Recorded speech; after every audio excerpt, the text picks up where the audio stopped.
What's happening?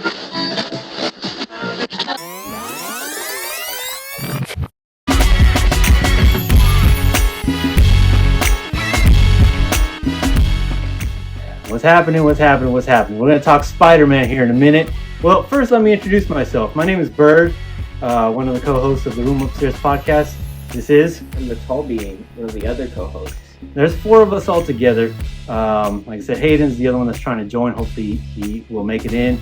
And then our fourth one will not be making it in today.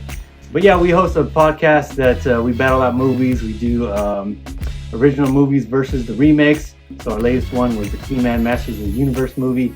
It's available on YouTube or wherever you listen. You can find it and just listen. But, you know, we like to talk movies, so we love when you guys chat with us. We haven't done a whole lot of lives. We might start doing that if you guys are into it. So, yeah, hopefully it goes well for us. We're going to have some in and outs because we're just kind of hanging out. We wanted to talk about Spidey, so we decided to just do it, and we've got the rest of the kids running around. So yeah, we'll have some company, I'm sure. But kind of to set the table for our viewing, or our, I guess, love of Spider-Man is maybe the best way to put it, is there's 7 of us in our family from 2 years old to my age, which is not that old. Not a day over 35. All 7 of us went to watch Spider-Man Brand New Day.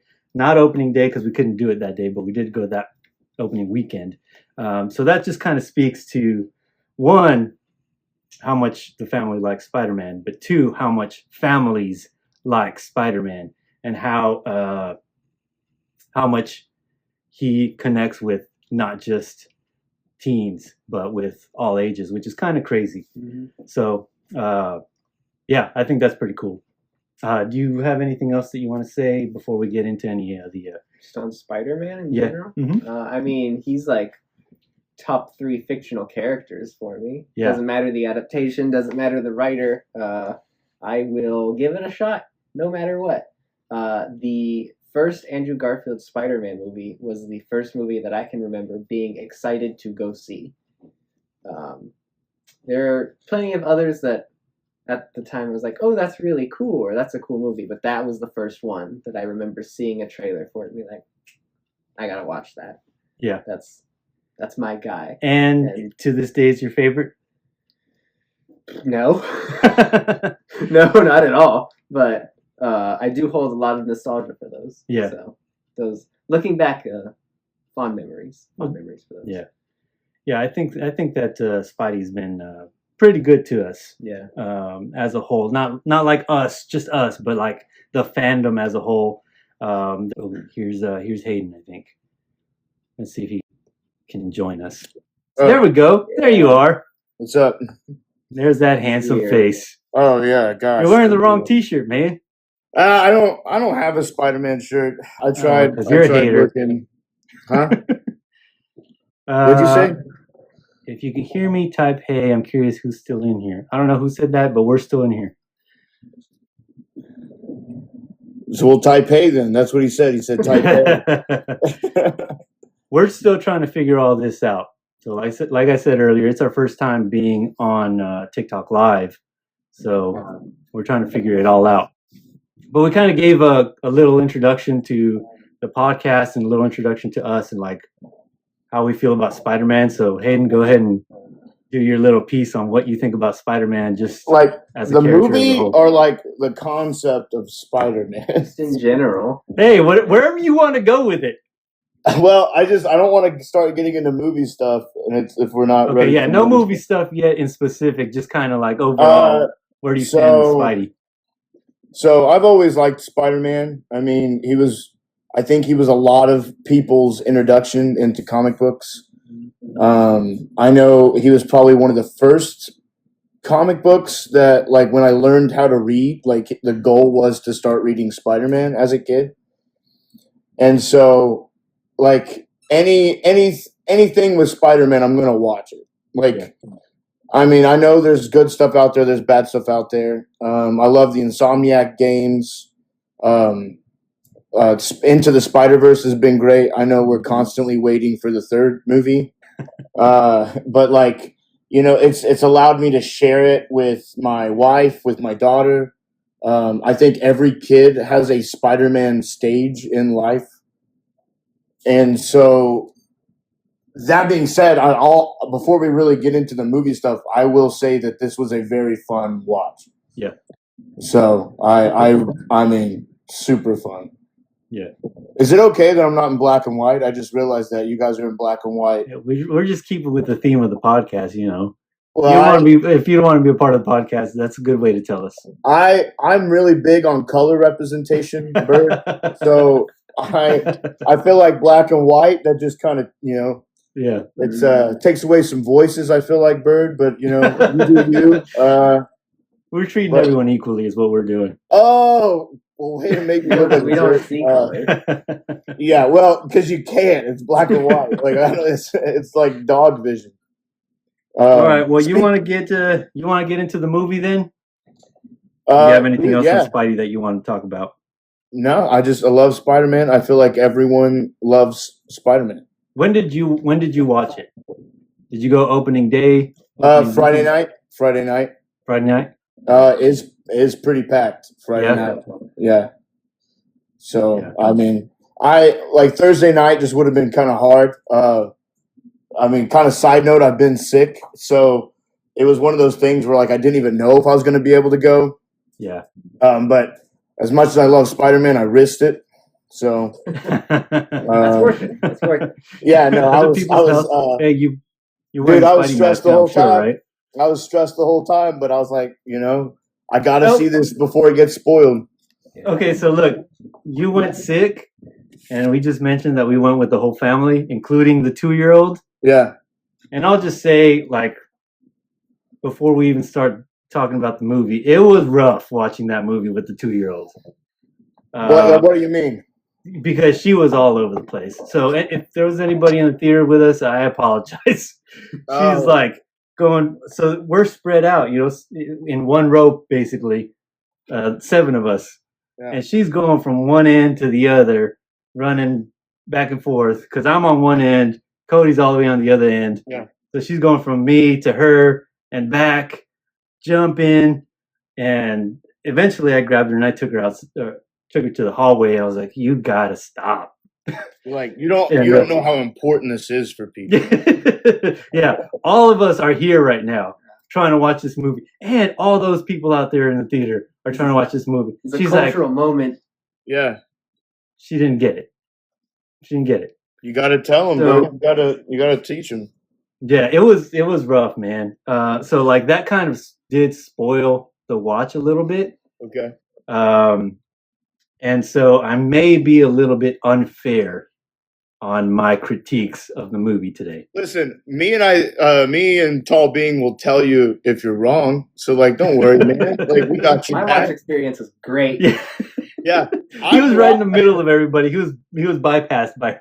Listen, I watched it once in theaters and once illegally through TikTok. Someone posted a video. Are you serious? You were able to watch it on TikTok?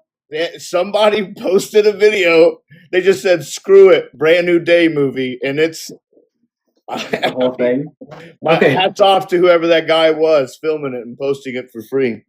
Here's some more controversy that we can start with. Okay. Speaking of like posting it in the movie on TikTok, is it okay to take pictures or video while you're at the movies? I would say no. Like I'd say you can take group photos or take a picture with a poster outside. Uh-huh. I feel like once you're in the movie theater, like no phone calls, no pictures, no videos.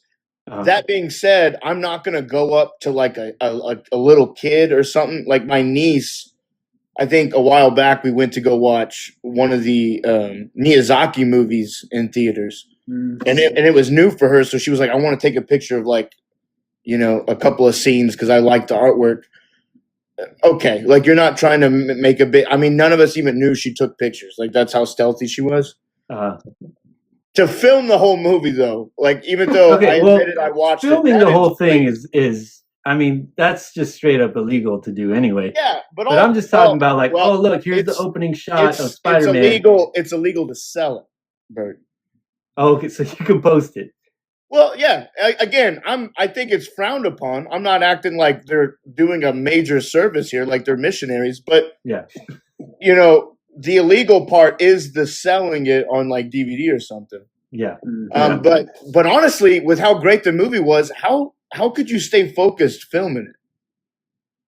Well, I mean, I don't know. You can possibly set up a tri-stand if you're that committed to it. But I'm talking more just like, here's the opening shot. It's about to show Spider-Man Brand New Day. I'm going to take a picture of that so I can post it online and show that I'm at the movies right now watching Spider-Man. And I think if your flash goes off, like you should be stoned by everyone else in the theater afterwards. That I can agree with that. Yeah. Okay. Yeah.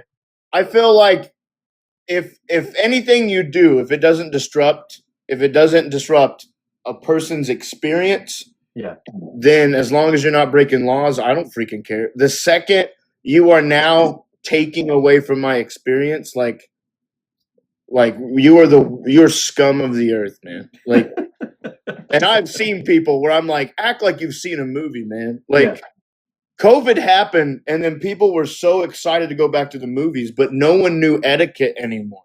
Yeah. And I can agree with that, but like a lot of people I see get up in arms when someone posts a picture that they were at a movie. No, I don't care.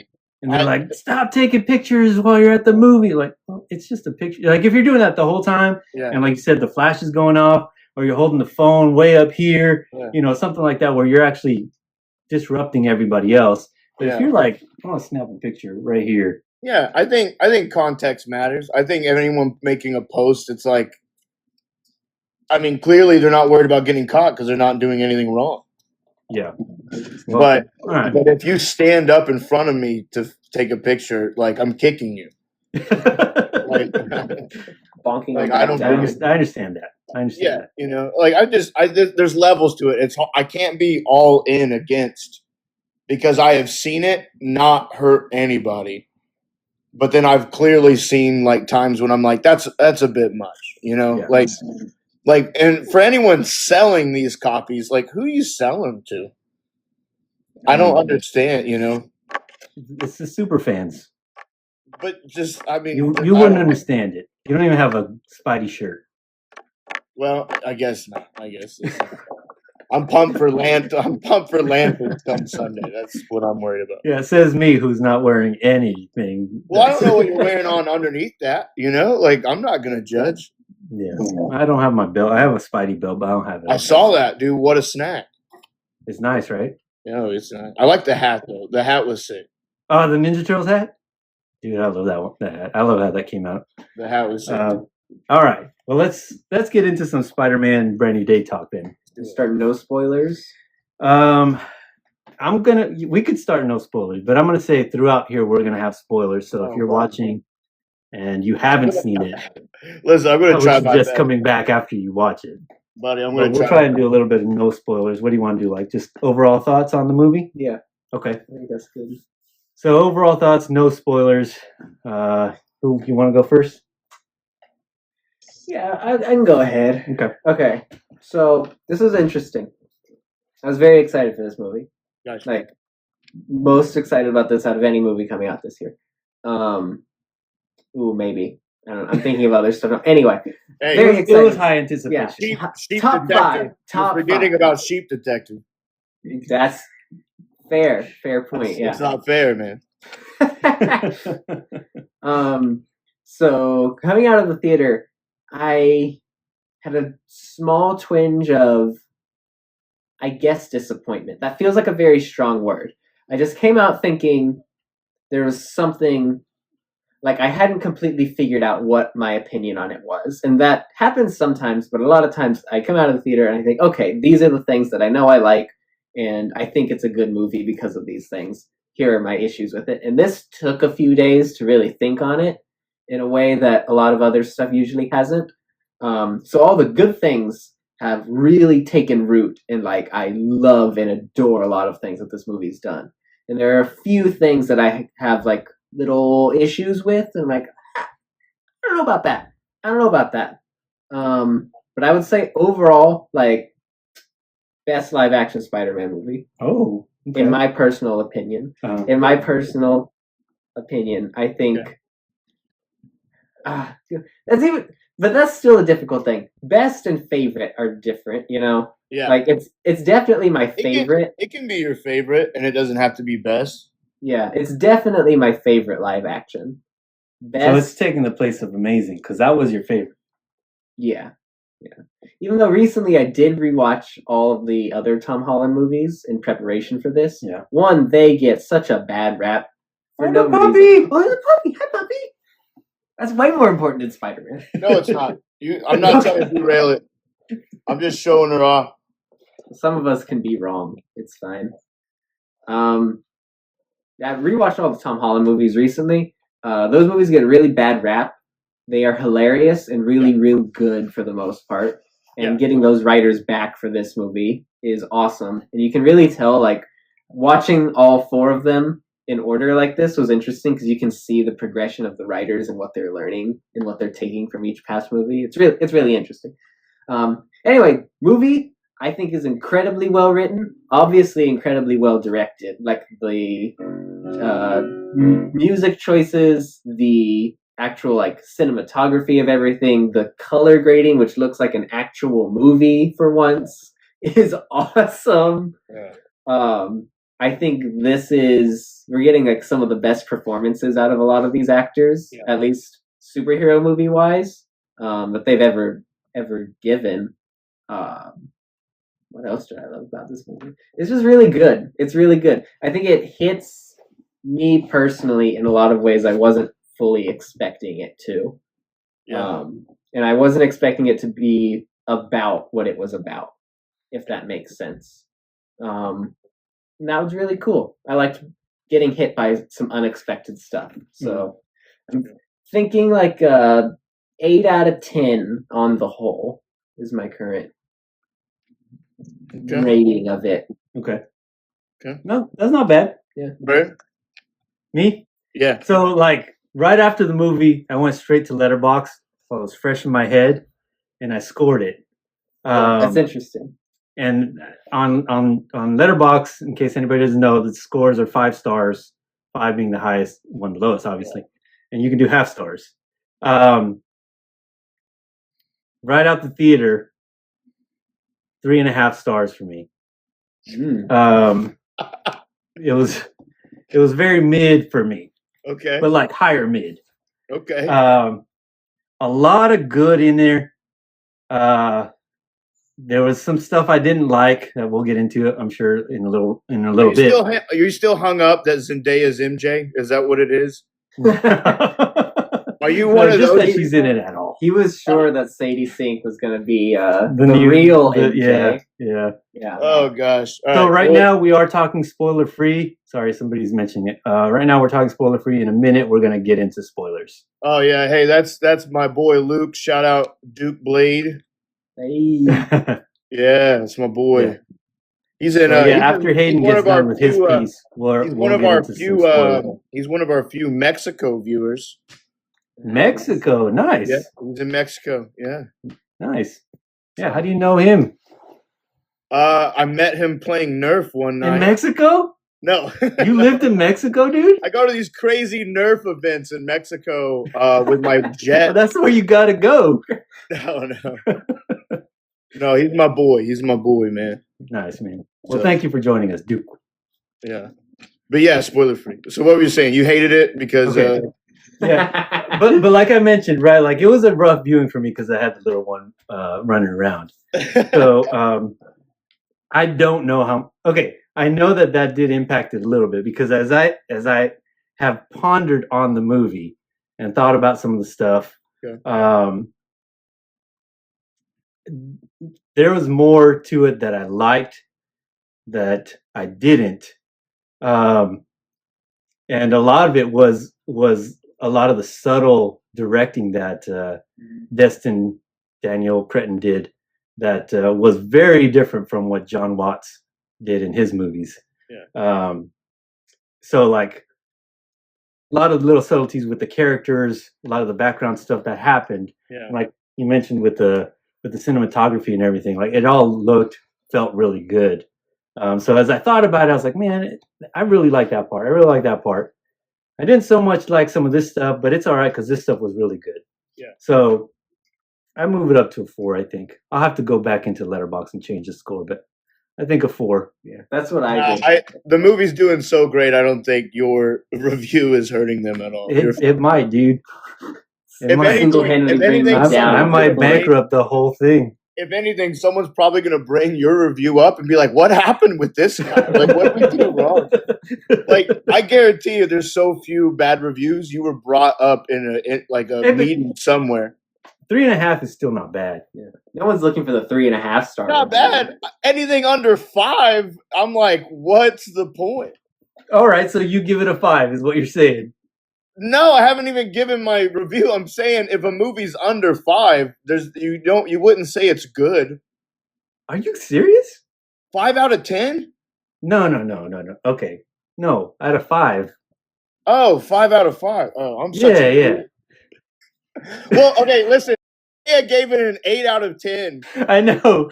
So I was thinking 10. So when you said 3, I was like, bro. I see. You were way over here. Dude, that's why I thought you hated it so much. No. So when I said 4, you're still like, oh, that's not that great, man. Yeah, and you're like, that's a good movie. And I'm like, are you kidding me? Like, how is that good? Like, your taste, bird. All right. 4 out of 5. So also 8 out of 10. Like, fractions here. So if you're giving it a 4 out of 5, 8 out of 10. Yeah. That's Okay. Yeah. So we're the same. Yeah. The same. Okay. For everyone else out there. Even though I would adjust for inflation there, and I would do like a 7 or 7.5 out of 10. Okay. Well, they'll forgive you for that. Okay. But no, that's all right. why Go I ahead was and say like, yours. bro, What I did was you like, think? bro, you hate Because I want to get into I want to get into some of the reasons why. Yeah. We'll get into it, man. I'm giving. Well, no, say yours. What did you think? So But hold on, you got to score this out of 25. What do you think? Out of 25. Similar to, I left the movie like with a lot of questions. Just because I'm always cursed being the continuity guy. Like I'm always like, hey, like, does it go against pre-existing MCU projects? How does it compare to like what happens in comic books? Like that's always going to be my thing. And a lot of people tell me that's stupid to do that with the MCU. I feel like everyone else complains when a movie's not like a book and they're like the book was better. I feel like it's always the same argument. But for some reason, because superhero movies, everyone treats it like it's fine. You don't need all that stuff.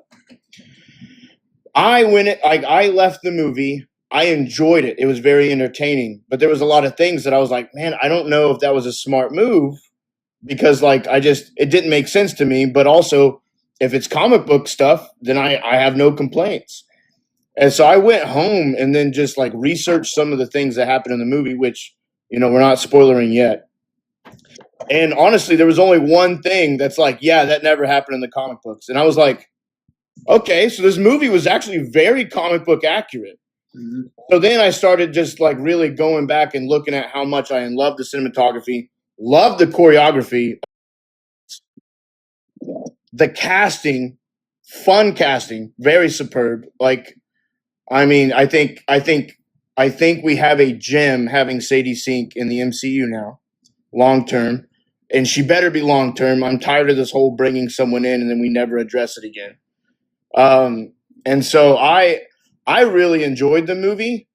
There's one thing that's keeping it from being my top Spider-Man movie, but this is definitely at least my second favorite out of the Tom Hollands.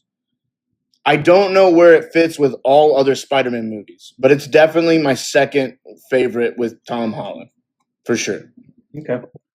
And I've heard a lot of people saying it's their absolute favorite, and I see that. Like it's not like Man of Steel where it doesn't make sense to me. Like I get why people are really loving this movie. Yeah. Especially if you've never read comic books.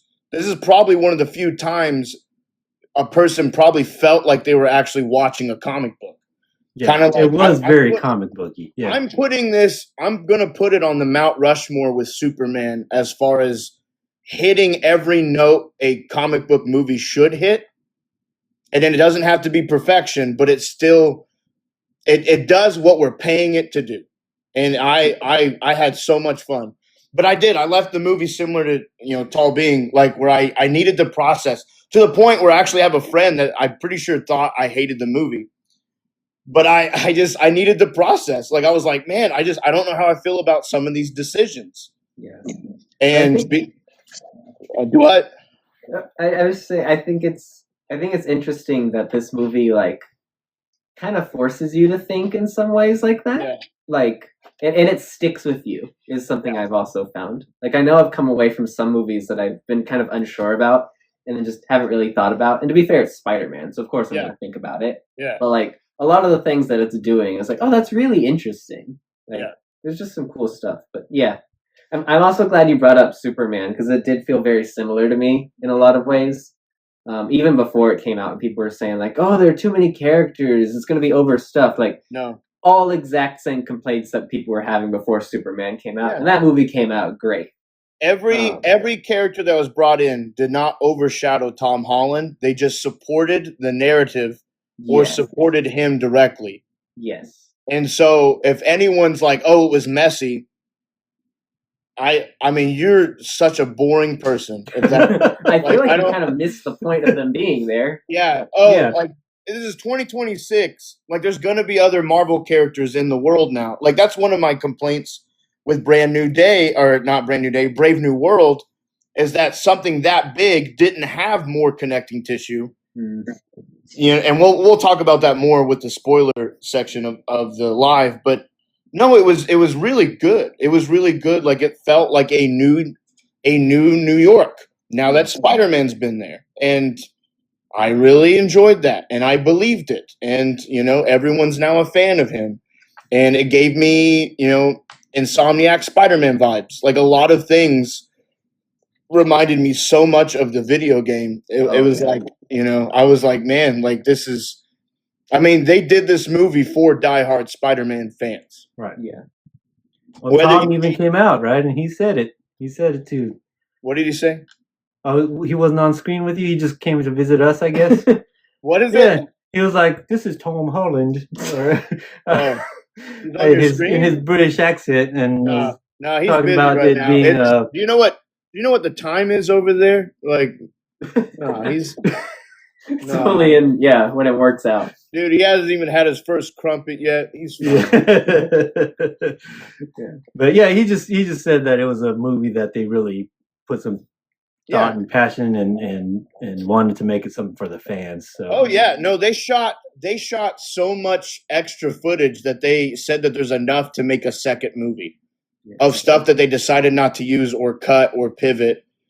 Like, because a lot of people probably view that and they're like, man, that's a lot of waste of film. I think they clearly made some good choices. Yeah. For us to love it this much, and there's apparently a whole archive of footage still. I don't think we need a 5-hour long movie, but if we ever needed that, there's probably a giant Spider-Man cut. So. Yeah. Well, Luke the Duke just brought up a good point about New York. Did you just call him Luke the Duke? Yeah. Okay, that's cool. I like that. I'm going to use that. That's why I was asking for clarification. But yeah, he says New York was the character that was missing. I mean, in Far From Home, or Far From Home, where they weren't even in New York. Yeah. Homecoming. Yeah. No Way Home. Yeah, you're good. Yeah, so New York was, and that was the thing that a lot of the fans were climbing for, right? Let's have a Spider-Man movie where he's street level, he's in New York, taking care of New York stuff, and so that is something that that the fans wanted and has been missing, and they brought it in this movie. Yeah. All right, so I think we live in a very cool moment. I think where this movie, Superman, and Matt Reeves' Batman all get to exist at the same time.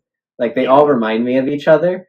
and they really, I think, are gonna be like the trinity of superhero movies of the 2020s. Yeah. When the decade closes out, like unless something else comes out and really finishes that off, I don't know what else that would even be. Maybe X-Men, if that's really good. Yeah.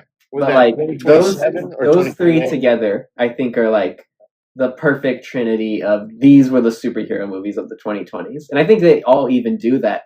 Like each city and setting of those movies feels like a character. Like Metropolis feels like a city that is not in any other movie. Yeah. Gotham is the most atmospheric that it's ever been in the Batman.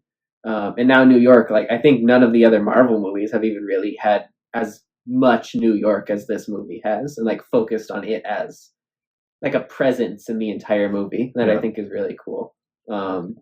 Yeah, those 3 movies, they just make me very happy. I would watch all 3 of them again right now. Well, probably not right now because that's like 20 hours altogether. I would watch them right now. Hey, you're young. You can do it. Yeah. Stay up. All right. So I'm going to give it. Bad ones. I'm going to give it an 8.5. I'm going to give it an 8.5 out of 10. Initially, I was setting it probably a 6.5 when I left the movie. Oh. You're talking about me giving a low score. Yeah, well, see, this was I thought I could relate with you, and then you made me look stupid. It's still over half. It's still over half. If we're doing decimals, then I'll join you on an 8.5. Yeah, I just really didn't know how I was supposed to feel because I was very conflicted because I enjoyed the movie, but it was like there was parts that I was convinced were comic book inaccuracies until I went home and did some like research because I was like, I'm not sure about that. Yeah. And then after my research, I was like, all right. I mean, I'm allowed to like that movie in my weird freaking ADD mind. I was like, okay, like, so that movie was pure art. Like, that's fine. Okay. See, that's the good thing about not really knowing about the comics is you can just grade it just based on the movie. There's sometimes I'm jealous of you guys because you guys can just watch something and it not ruin your day. Yeah. You know, you can even say it's bad and it not ruin your day. But if a comic book movie is bad, it does something to me. Yeah. And I mean, it's rough. I mean, I don't want to do it. I try my best to just like, Hayden, you just don't have to watch it again. And it's like, I know, but I already watched it. It's too late. The damage has been done. There's people arguing that it's good and they don't know anything. But you did change your score, so now it's a little bit higher. Yeah, no, I think honestly, like what I said earlier, the people that are saying like huge negative things about this movie, I don't think they got it. Yeah, like so I think that's a good way to end this non-spoiler section. Is you didn't get it? No, yeah, it's a good takeaway though because I think all of us, we all took time to like reevaluate the movie after watching it. Yeah, like initial viewing is one thing, but after thinking about it, we raised our score even if it's just a little bit. We raised our score on hold on, not to derail us. I just got a notification. Some comments in this live were filtered to protect the community's experience. Thanks, Luke, mate. Nice. Luke, if you're cussing on the live, I'm going to tell your mom. So you've been warned. Yeah. So keep it clean. Know. Keep it clean. They're probably trying to cuss me out because of something I said. I don't know. Yeah. You may have cussed. Dude, I'll give you my address. You could come fight me. I don't care. I just watched Brand New Day. I'm all for it. Yeah, I'm jazzed up. I'll meet you with my Punisher outfit on the street. Okay. So, shall we get into spoilers then? Some of the reasons why we did and didn't like. That's the only thing I want to talk about. All right, let's do spoilers. So we're gonna start getting into spoilers. Yeah. If you haven't watched it, you might want to log off. If you haven't watched it, I got a guy that posted it on TikTok. You can watch it real quick. Don't even have to leave the app. No, there you go. Come on right back. Yeah. I'll be reposting that video. No, I'm just kidding. All right. So yeah, spoilers. So if you haven't seen it, come back and after you watch it and see if you agree or disagree with some of our complaints and takes. Yeah. All right. Can I start? Yeah, you loved it the most. Yeah, I've got stuff. All right. I've got stuff. Okay, genuinely bringing it down like a whole half point. Not enough Boomerang. Not enough. As the number one Boomerang fan, I adore Boomerang. He's awesome. Okay, There's only two of them. Yeah, there are dozens of us. Dozens. Hold on. In a weird way, I mean, we'll get to me, but in a weird way, I kind of agree with you, but from a different angle. But that is hilarious. Yeah. I have the entire Superior Foes of Spider-Man collection on my shelf over there. It's one of my favorite comic runs. Boomerang is Chef's Kiss Spider-Man. He's hilarious. Level villain. I love him. Yeah. Yeah. The fact he's only in it for like 2 seconds and still somehow got a Lego figure is a miracle. Hey. And I thank God every day for that. Yeah. Well, shout out to any Boomerang fans out there. Yeah. Hey. Let us know. Yeah. I know you're out there. You're listening. I believe that there's only two of you and he's one. Yeah. So if there's any more, let us know. Boomerang and Shocker are number 1 and number 2 Spider-Man villains. And I've never really thought about my favorite Spider-Man villains, really. Oh, Shocker's the best one. It's easily. Yep. See, I'm a Scorpion guy, especially when Matt Gargan gets the Venom on him for the Thunderbolts. Scorpion is cool. Okay, let's talk Scorpion real quick since you brought him up. Well, hold on. He's not even finished. I don't even know. No, that's it. Oh, your only complaint is Boomerang? That's it? It's not my only complaint. We'll transition to other things. You're gonna make me look like a psychopath if that's your only argument. You got a whole list that you got to bring out. Oh, God. We'll get to other things, but Boomerang, I needed to bring that up first. Hey, is that the Boomerang sign? The Scorpion. Oh, so Scorpion, yeah. What's the deal with him now? Does he have superpowers? No. It's an augmented suit, man. Okay. Where did he get the suit from? You don't need that. That's in the 5-hour cut that they didn't want to put in the movie. It happened 4 years in between. Anything could happen. Yeah. But he was in jail the whole time. He got out.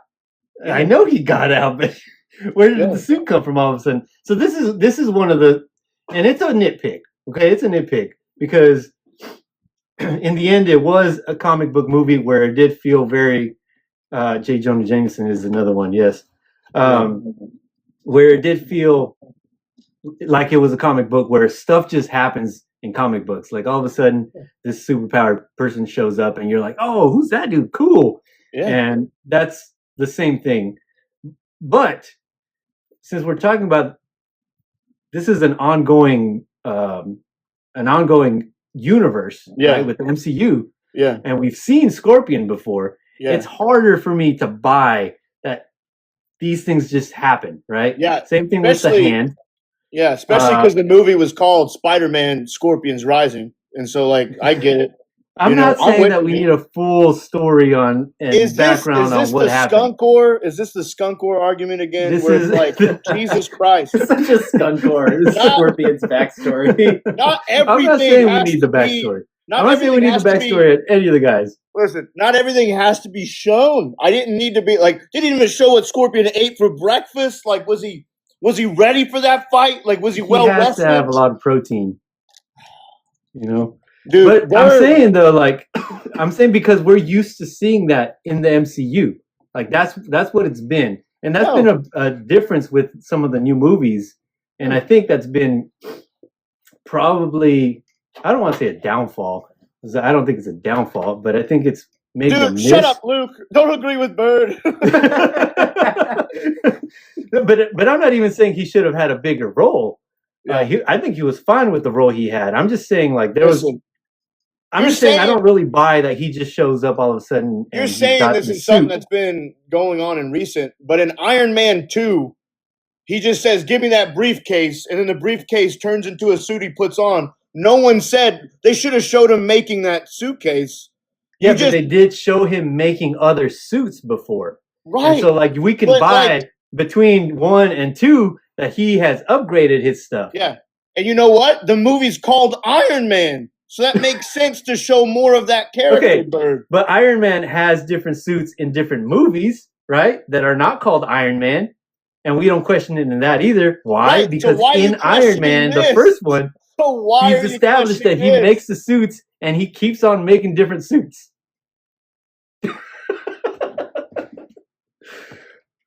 I'm saying that it's a small nitpick, but I think that that's a thing that the new movies are doing that is harder for people that are used to how it was being done to buy into the movies now, because a lot of the stuff just pops up. I'm fine with that because, like, if you can't get the idea that bad guys have suits when you've watched good guys and bad guys have suits for 20 years, if you're like, this is crazy to me, like, we've already been to space 5 times, we've been to 4 different multiverses, and you're sitting there telling me, like, how'd he get his tail, Hayden? I don't understand. I don't. Hey, I hope that deleted scene's on the Blu-ray for you, bro. I really hope. I'll email him. I'll email Feige tonight and tell him, hey, Bird's gonna want, you know, just a little. As he left prison, a guy's like, what are we gonna do with his tail? He said, man, I love tails. And then that's just good enough for you. Yeah. I don't know. Maybe it was the Vulture. Maybe he did it. Oh yeah, please bring the Vulture back. He's just in the Morb. Morbius He's not in world. here anymore. No, he's gone. I'll settle this. What's he saying? JJ gives him the Scorpion suit in the comics. Yeah. It's good enough for true fans. Yeah. But we didn't even get JJ. Hey, maybe you're on to something, Bird. There's a whole opening for JJ. the opening of Spider-Man 5. It's for the spin-off. Yeah. For the Scorpion spin-off animated style. Yeah. In the beginning of part 5, there'll be a flashback, and JJ will be a prominent character in that movie. No, it's just funny because there was a couple of scenes that have been leaked that have been cut that I'm like, oh, wow, that's a real argument. And then for you to say, I wanted to see him build that tail or steal it or something. I'm like, that's so funny because I'm like, but I'm not saying I wanted to see it. I'm just saying that it's harder to buy stuff. I watch more Boomerang, and that is more believable to me than you're saying.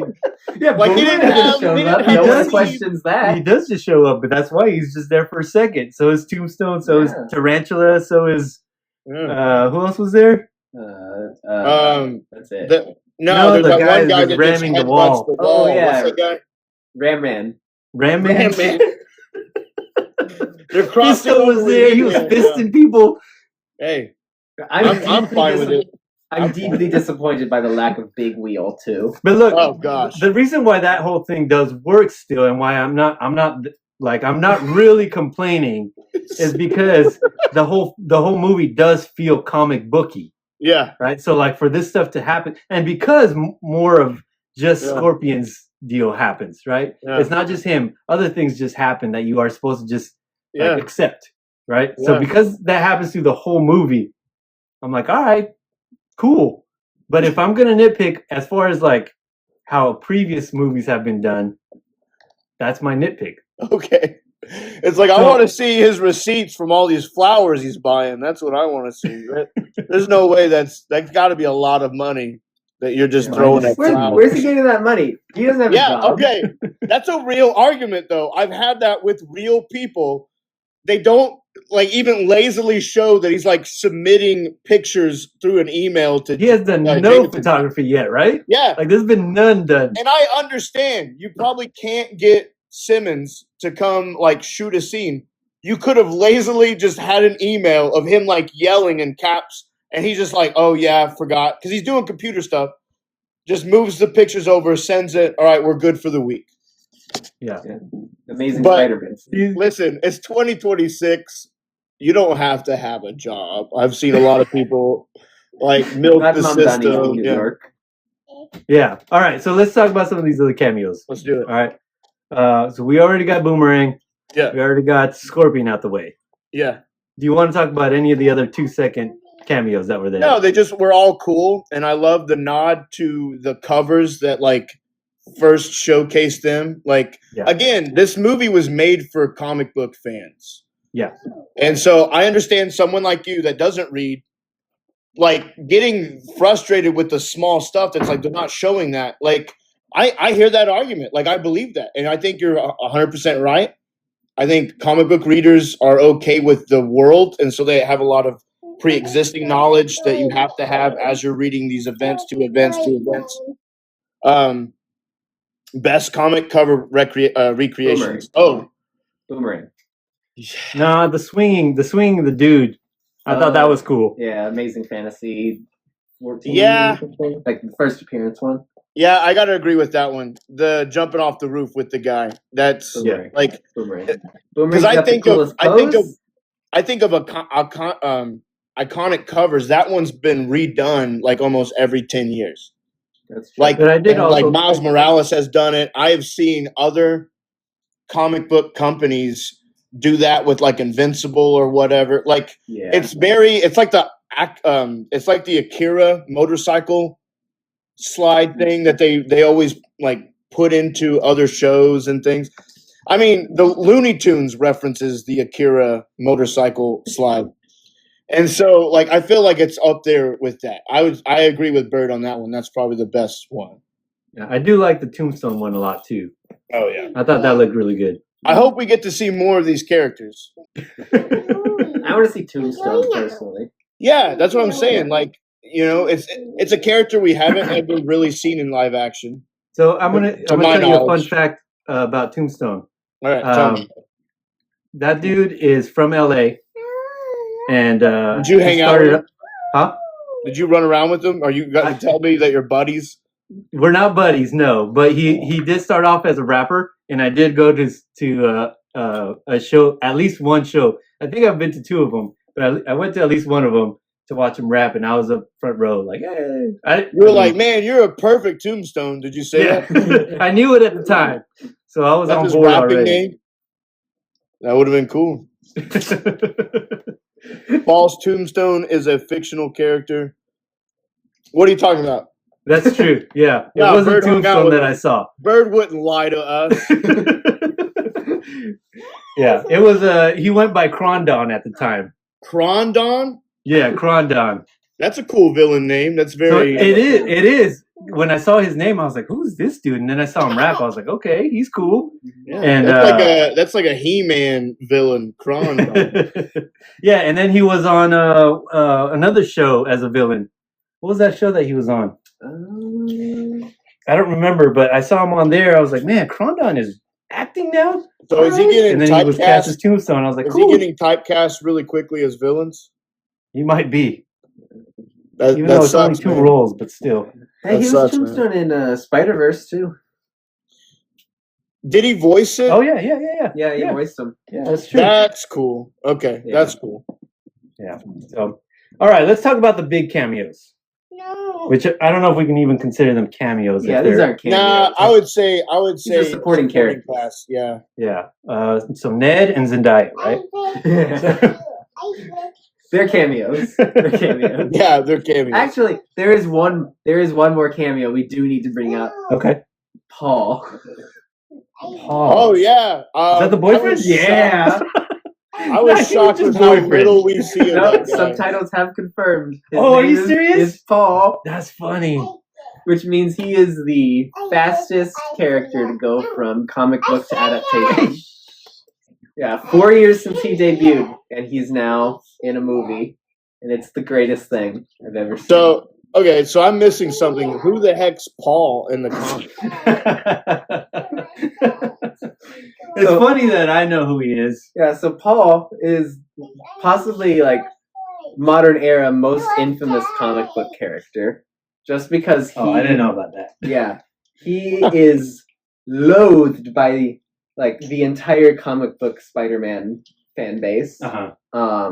Just because he exists as like the writers coming in and separating Peter Parker and Mary Jane because editorial doesn't want them to be together in the comics. It's been that way for like 20 years now. Yeah. And they've come up with like contrived way for them to stay apart after contrived way. And the newest one was the existence of Paul, who comes in and has kids with Mary Jane. Oh gosh.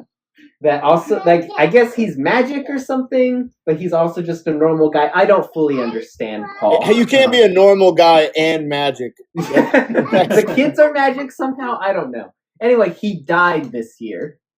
Hey. And the internet celebrated like I've R.I.P. never seen before. R.I.P. Paul. The Spider-Man fandom was never more united than when Paul died. How did I miss this? Don't know. You're staying away from all the hate. That's why. That's true. Hey, You got love on your timeline. I do loathe hate. So Yeah. All that said, it just makes me very happy to see Paul in the movie because it's really funny. Yeah, that's funny. Subtitles, man, they'll give stuff away. Yeah. Well, that's like, I mean, Ned Leeds is Hobgoblin in the comic books, and I've been cracking up about that since the first movie. So this guy's never going to become Hobgoblin in any of these. Hey, I think they might make Paul Hobgoblin. Yeah. Listen. It sticks with Hobgoblin's shtick of never being the same guy. Yeah. Change it up, man. He wants to get MJ back. Okay, well, let's get to Punisher and Hulk. Yeah, right? Who else was there? What's up? Yelena. Yeah. Oh, Yelena. All right, let's talk about Yelena first because she was in it less. Okay. How did you feel about her? So months ago, like 2 or 3 months ago, I saw a joke. What I thought was a joke leak, because a lot of people's been making like really funny joke leaks, and I know we've talked about some of them in the chat. I saw a joke leak that there was going to be a nude scene with her and Tom Holland in the new Spider-Man, and I remember thinking that's funny because that's not going to happen. Yeah. When he walks in and you see her in the spa, I literally was like, they're doing it. I was like, it's real. Someone on set leaked that. He said, ruined my day when you told me. Listen, at the time, I didn't know it was a spoiler. I thought it was a funny meme, so I sent it to you. And so you can't get mad at me for that because no one knew it was a spoiler till it was a spoiler. I mean, I'm fine with her being in the movie. I feel like there was some better ways to connect her with Peter, with like to where it like makes sense that he's a point of contact for her.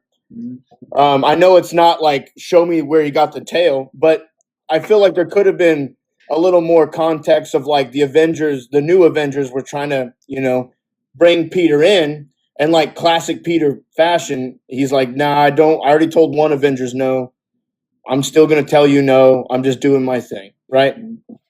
And like, that's believable. And I have more to say on that when we're talking about in the end credit scene.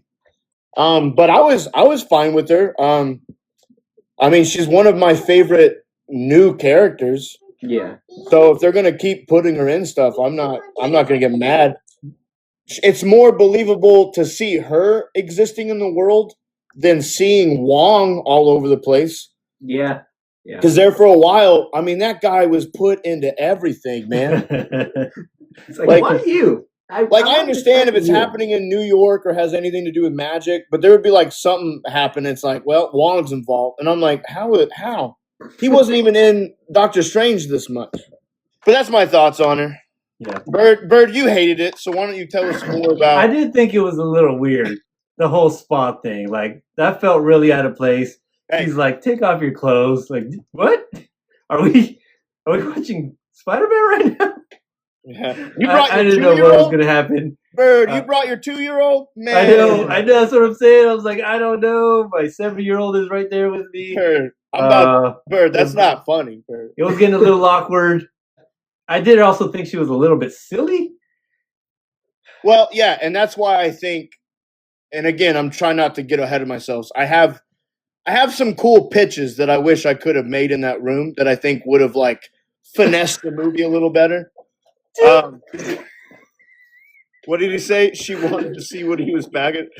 I mean, we need to flag that as inappropriate. No, hey, TikTok would have flagged it. They're good. Clearly no guns. Yeah, clearly no guns. But you know what? That is exactly what it felt like, and I thought it was very awkward and out of place for the movie. I think it was funny. I think it was funny. I have laughed at dumber stuff in the Thor movies, so like I'm gonna give this one a pass. Yeah, there have been way dumber scenes in Ragnarok, so I'm fine with this. I would have been fine if she wasn't in the movie. I felt like she was in the movie for fan service, is what I felt like. Yeah. I think the movie would have happened fine without her. I honestly think she was only in the movie because of one line of dialogue, and we can spoil stuff now, right? Yeah, we're spoiling now. Okay.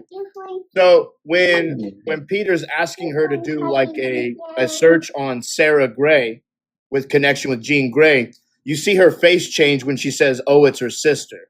Uh-huh.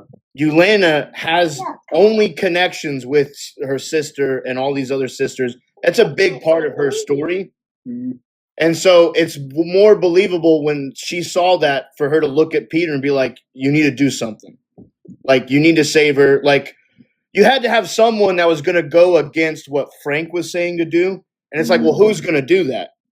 And with what they were doing with Jean Grey's character, it makes sense. Yeah, I see I that. feel like there could have been more connective tissue.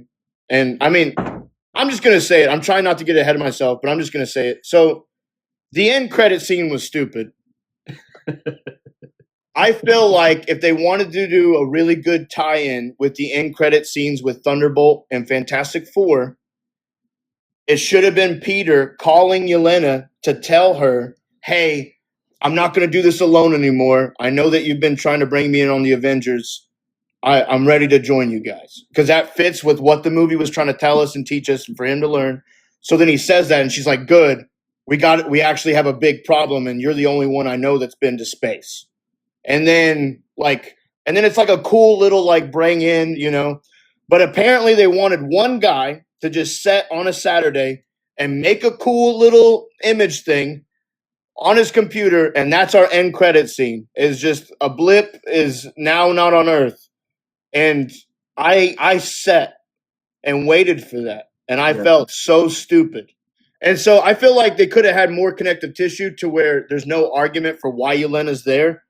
But because they didn't do that and they just wanted a half nude scene of her in a spa, it does come off as kind of like, okay, like what was that for and who was that for? And it's like, well, you know, it's like there's no scene of him interacting with that Fisk was mayor for a while. There's no scene referencing that the lawyer he had is now in prison and came out as Daredevil. There's none of this. It's Spider-Man, dude. That's why. It's not the Daredevil show. Well, they had Yelena naked in a spa, so that's great, I guess. I think Duke is making a really good point here, though. Like, what she went through in Thunderbolts is directly related to what Peter's now going through, like emotionally. And I think fine. Fisk being mayor doesn't have anything to do with that, so there's no real story or theme. It's just he's been a hero in New York for 4 years. They could have at least had something on the news about he's no longer mayor, like something to show timeline. I mean, sure, but like the timeline is we got told it's 4 years later, so like I don't know.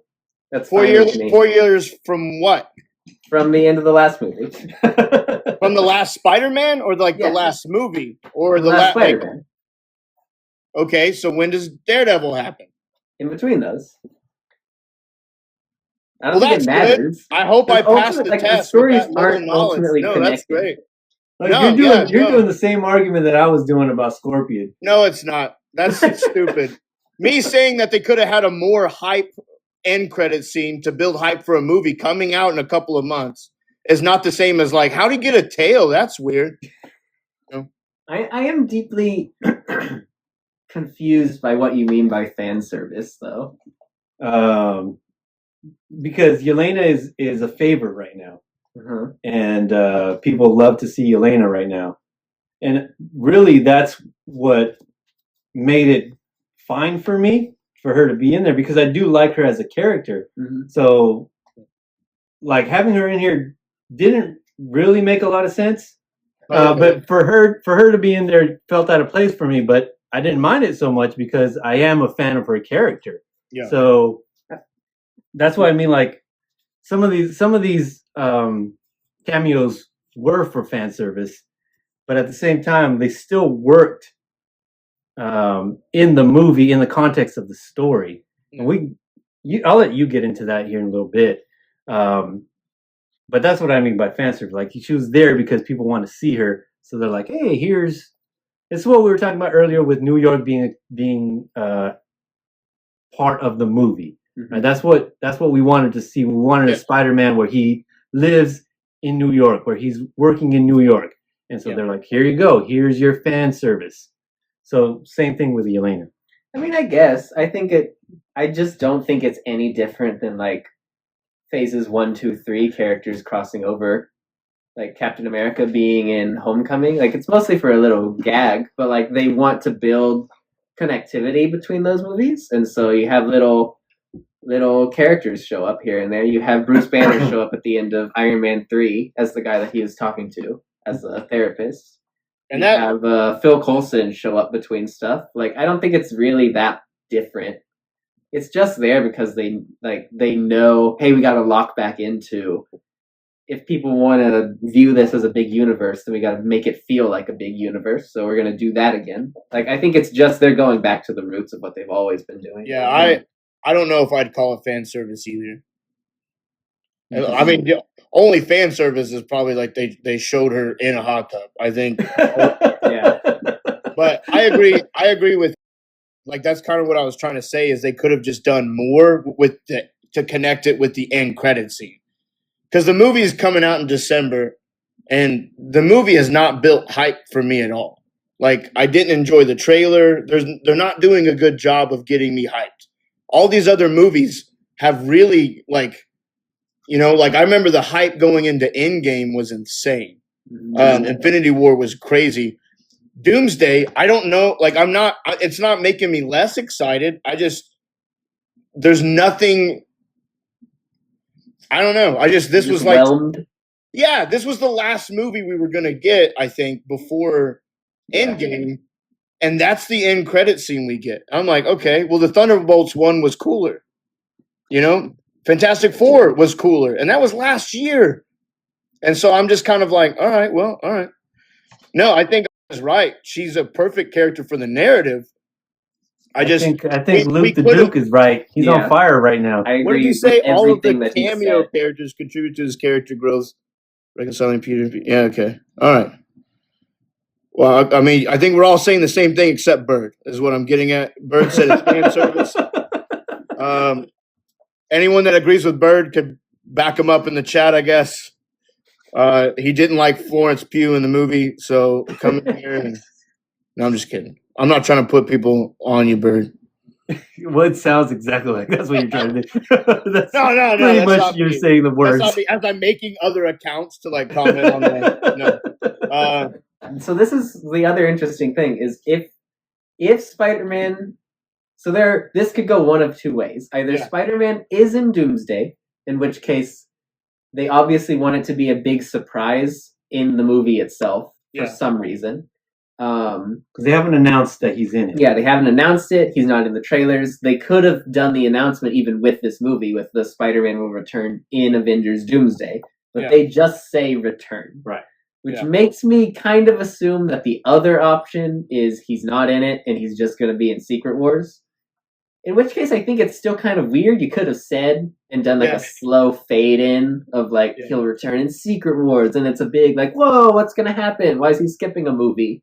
But like, I don't know. It's a weird situation. I enjoyed the movie as a standalone enough that I just didn't care personally. But I totally understand. Like, I want to be excited for what's going to happen next, and they're already not doing a good job. Yeah. No, it's one of the things that keeps it from being a 10 out of 10 for me. It's just like, I ended the movie loving Spider-Man more. I'm still going to just watch Doomsday. I'm not even going to get to watch it the weekend it comes out because I have better things to do. Like, you're going to go watch Dune. Oh, maybe. But that's what I'm saying. Like, they're not doing a good job this time. And I don't know if they're trying to be mysterious to build excitement, but I think it's kind of biting them it's doing the opposite. Yeah. But also, there's just so many theories I've heard now that people have said. That's interesting too, though, because I actually am more excited for Doomsday.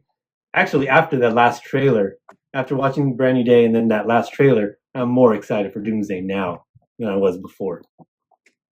I think the marketing for that movie is just really weird. Yeah. What's up to anybody that just joined, by the way? And we're talking spoilers, brand new day. So if you haven't seen it, come back later. So if you don't want to be spoiled, and if you don't mind, then of course chat with us. Can we move up to Hulk and Punisher now? Yes. All right, Hulk or Punisher? In a fight?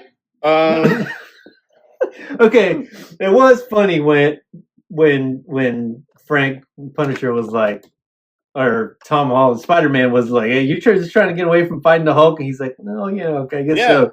Yeah, I mean, like, I liked it. Yeah, I liked it, but I didn't like it because that's not my Punisher.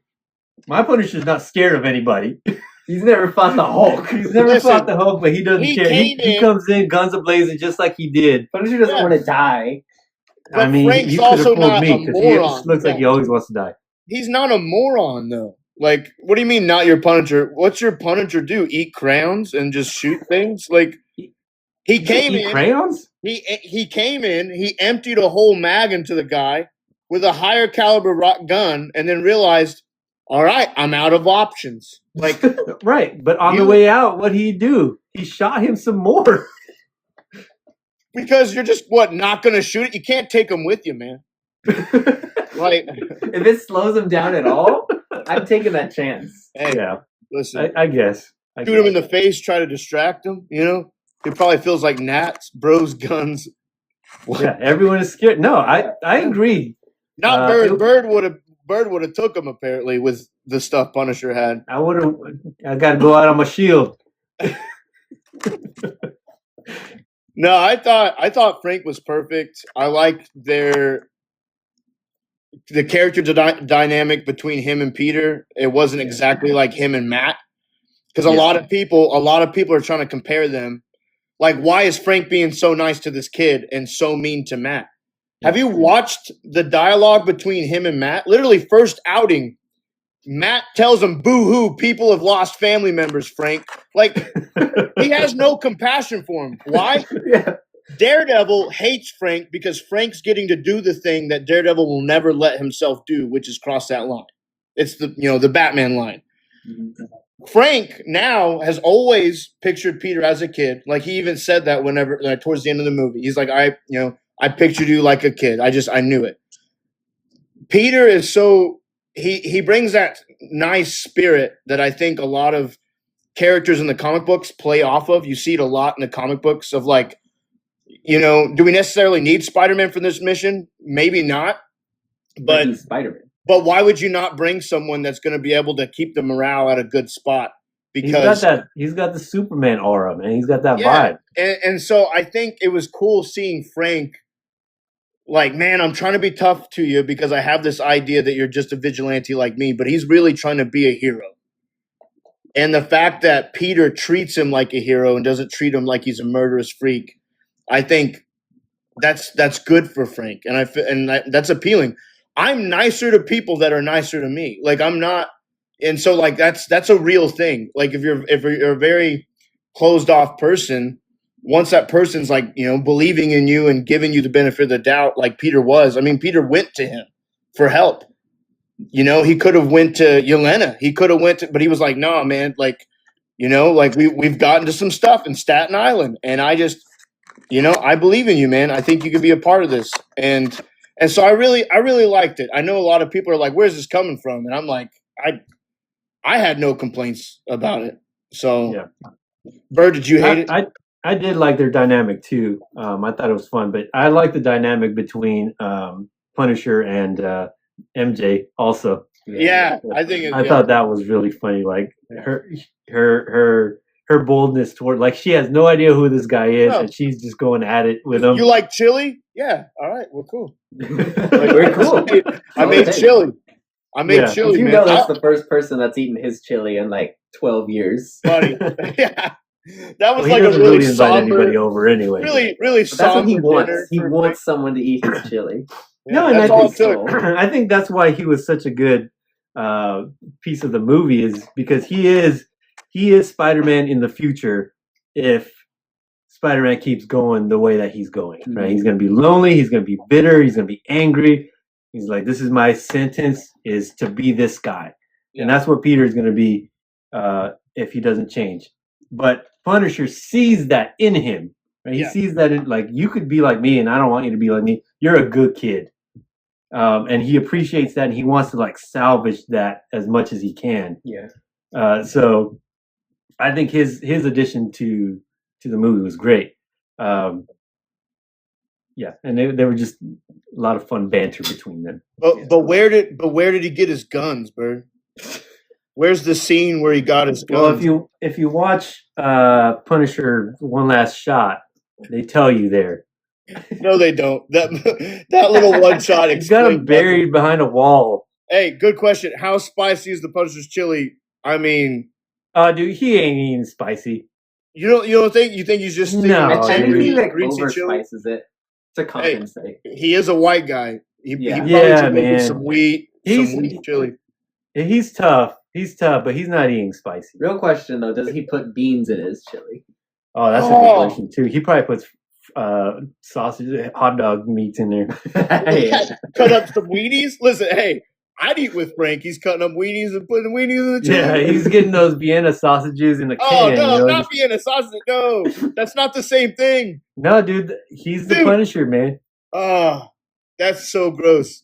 Well, now I'm not eating the chili. I'm fine with beans in my chili. I know there's some people that are really against. They're very anti-bean. I'm pro bean. You're pro bean, Bird. pro-bean. Bird. Come on, look at me. Look at me. You think I don't eat beans? Dude, I'm not saying anything to that, dude. Like, yeah, I eat beans. Okay. I love it. Beans are fine in chili. I can eat it without it. Tall bean. Yeah. Tall. He forgot to put the in. It just says tall bean. Yeah, kind of killed the joke, but we get it. We get it. Of course. Yeah, it's tall bean. Yeah, tall bean. That's why I'm pro bean. All right. So Isaiah, thoughts on Frank? Thoughts on Frank. Okay. I'm generally kind of anti-Punisher. I just think I don't like his shtick very much. He's not super interesting to me on his own, but I really like him with other superheroes. I think he works best as a supporting character like this. So Daredevil season 2, great. I'm not going to talk about Born Again, but here, really good. Just kind of echoing everything you guys are saying. It's his relationship. If Tony Stark is surrogate father, then Nick Fury is a really distant boss. Yeah. Doctor Strange is an old family friend that he doesn't know super well, and Frank is a cool uncle. That's kind of the dynamic I've got. I would almost take it farther and say older brother. I could see that. Okay. Old enough that he's out of the house while Peter's still in the house. That kind of age limit. Yeah. He's because I don't think he's even a mentor in the same way that any of the other characters were. And he's much more of a peer, but that's why I give him older brother status, because older brothers, they're not necessarily there to teach you all the great stuff. They're just hey, this is stuff I know, so it might not work for you, but you could do that. Yeah. But no, I agree with you. I was okay with the Punisher show. It just, I don't know. There've been a couple of runs in the comic book I've enjoyed, but for some reason, I think you're right. Watching him, he does a better job of spicing up a narrative. Yeah. Instead of just being the whole narrative. He's got the Idris Elba effect. Works best not in a starring role. Hey, don't get mad at me. Get mad at him. Yeah. Hey, listen, I already agreed with you on that episode, so I'll agree with you again. I hate that it's a negative for you and it's a good for me, but yeah, it's the Elba effect. It's the Elba. Yeah. And to answer the question, it is being, not being, but being works too. If you really want works to. Too. Yeah. Chili, especially in chili context. Yeah. I'd turn around. It's all for the. He'd turn around. Okay, well, let's get into Hulk then. Okay. All right, Hulk. You want to start? No, go ahead. You start. Oh, okay. So Hulk is a top 5 superhero for me. I love the Hulk. Yeah. He's awesome. Just one of my favorite characters. I think he's fun as an Avenger. I think he's fun on his own. He's got so much like rich comic history and stuff. Yeah. So I was interested to see what they did here because he's in a weird spot as far as the MCU goes. Like he's just kind of been all over the place now. And so obviously, like we knew going in, like, oh, he's gonna Hulk out for real again somehow in this movie. Yeah. And at first, I did think like when we were getting to the scene at the damage control with Jean Grey, and she's like you hear the footsteps for like a solid 5 minutes, like building up the moment where you see the Hulk. Like I knew immediately, like, okay, we're gonna do a Hulk reveal at some point. Like he's gonna turn around, and then the Hulk is there, and then it starts the fight. Yeah. I thought he was just gonna be big angry Hulk right off the bat. So seeing it be smart Hulk, and then whatever she did breaking like the mental barrier between Banner and Hulk that like divides them again, that's really cool. Yeah. And I feel like in a lot of ways, I think we haven't seen this Hulk since Infinity War, correct? Yeah. Yeah, which we really didn't see him in Infinity War. So I would Just at say the very beginning, yeah. Yeah, I would say even before that. Like maybe Ragnarok, but even then, like that's kind of like he's talking, he's having conversations. He fought Thanos at the beginning of Infinity War. I'll give him that. I mean, he was there to be a body for Thanos to dismember, basically. It's a fan service, Bird. Like they just put it in there. All right, you won't get into it. Hulk was a fan service in this movie. As a Hulk fan, I feel properly served. There you go. I wanted a hot tub Hulk scene. That's what I wanted. That was in Ragnarok. Yeah, we really got it. We even got. We need to make a list of how many times, like, what characters have been in a hot tub, and just like keep record of. Yeah. Like these are notoriously the hottest characters in the MCU because they put them in a hot tub. So that all makes sense. Yeah. It's Hulk, Yelena, and Spider-Man. That's the only 3 people we've seen. So far. That's the new levels we got to reach. Yeah. Hey, you know, we might be seeing the Thing in the hot tub at some point. That's true. All right, so go back to what you were saying about the differentiating between the Hulks. Yeah. So I just really like Hulk. I feel like in a lot of ways this feels like a setup to kind of put him back to Hulk status quo going forward. Like, oh, there's a Banner side and there's a Hulk side. He can't get too angry again now. So I'm interested to see what they do with that. But then going back in the movie a little bit, what Banner actually does as a character. Like, we've talked about Yelena, how she is someone who kind of already went through all the isolation that Peter's going through in this one. How Frank is if Peter just lets himself keep going. And like the other big theme of the movie is like suppression of change and who you are. And so like obviously Hulk is the mirror to that. And I think that's just a really cool, like every super person feels like they were very specifically chosen in this movie to reflect some part of Peter and his story. Right. And so Hulk being in it from the very beginning made sense. Like, oh, they both got this dual identity thing happening. Yeah. And it worked out even better than I thought. Yeah, and they bring in the college, which is a big part of Spider-Man history.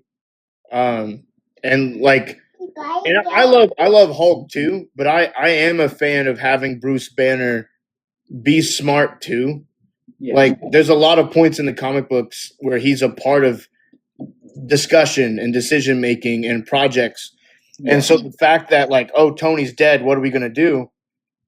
It's like, well, no, he's still out there, you know, he still exists. Like, I really hate that because of legal reasons we can't get more Hulk movies. Yeah. But I'm glad that they're still keeping him alive and keeping like, you know, like fans invested with the idea. But yeah, no, I think you're completely right with everything you said about it, about him fitting perfect. And, you know, like, I have one little like nag that I would have about it, but it's not even a big nag. It's just kind of like a cool comic book nod that they could have done. Are you I'm not trying to cut you off. Did you have more to say about? I really just have like the other small thing. I just like Bruce Banner kind of being a little more at ease. It feels like in the first half of the movie. That was cool to see. Like I feel like a lot of times he's kind of skitterish. Yeah. Because he feels like he's got it under control now. Yeah, so that was cool to see. And so him freaking out when Hulk starts coming out again, like it hits a little harder seeing him like that. Because it's probably been a while since he's been afraid of it. Yeah. Yeah. And then also just the Hulk fight scene is the best piece of Spider-Man action that's ever been put to film. Is my opinion, I think. Okay.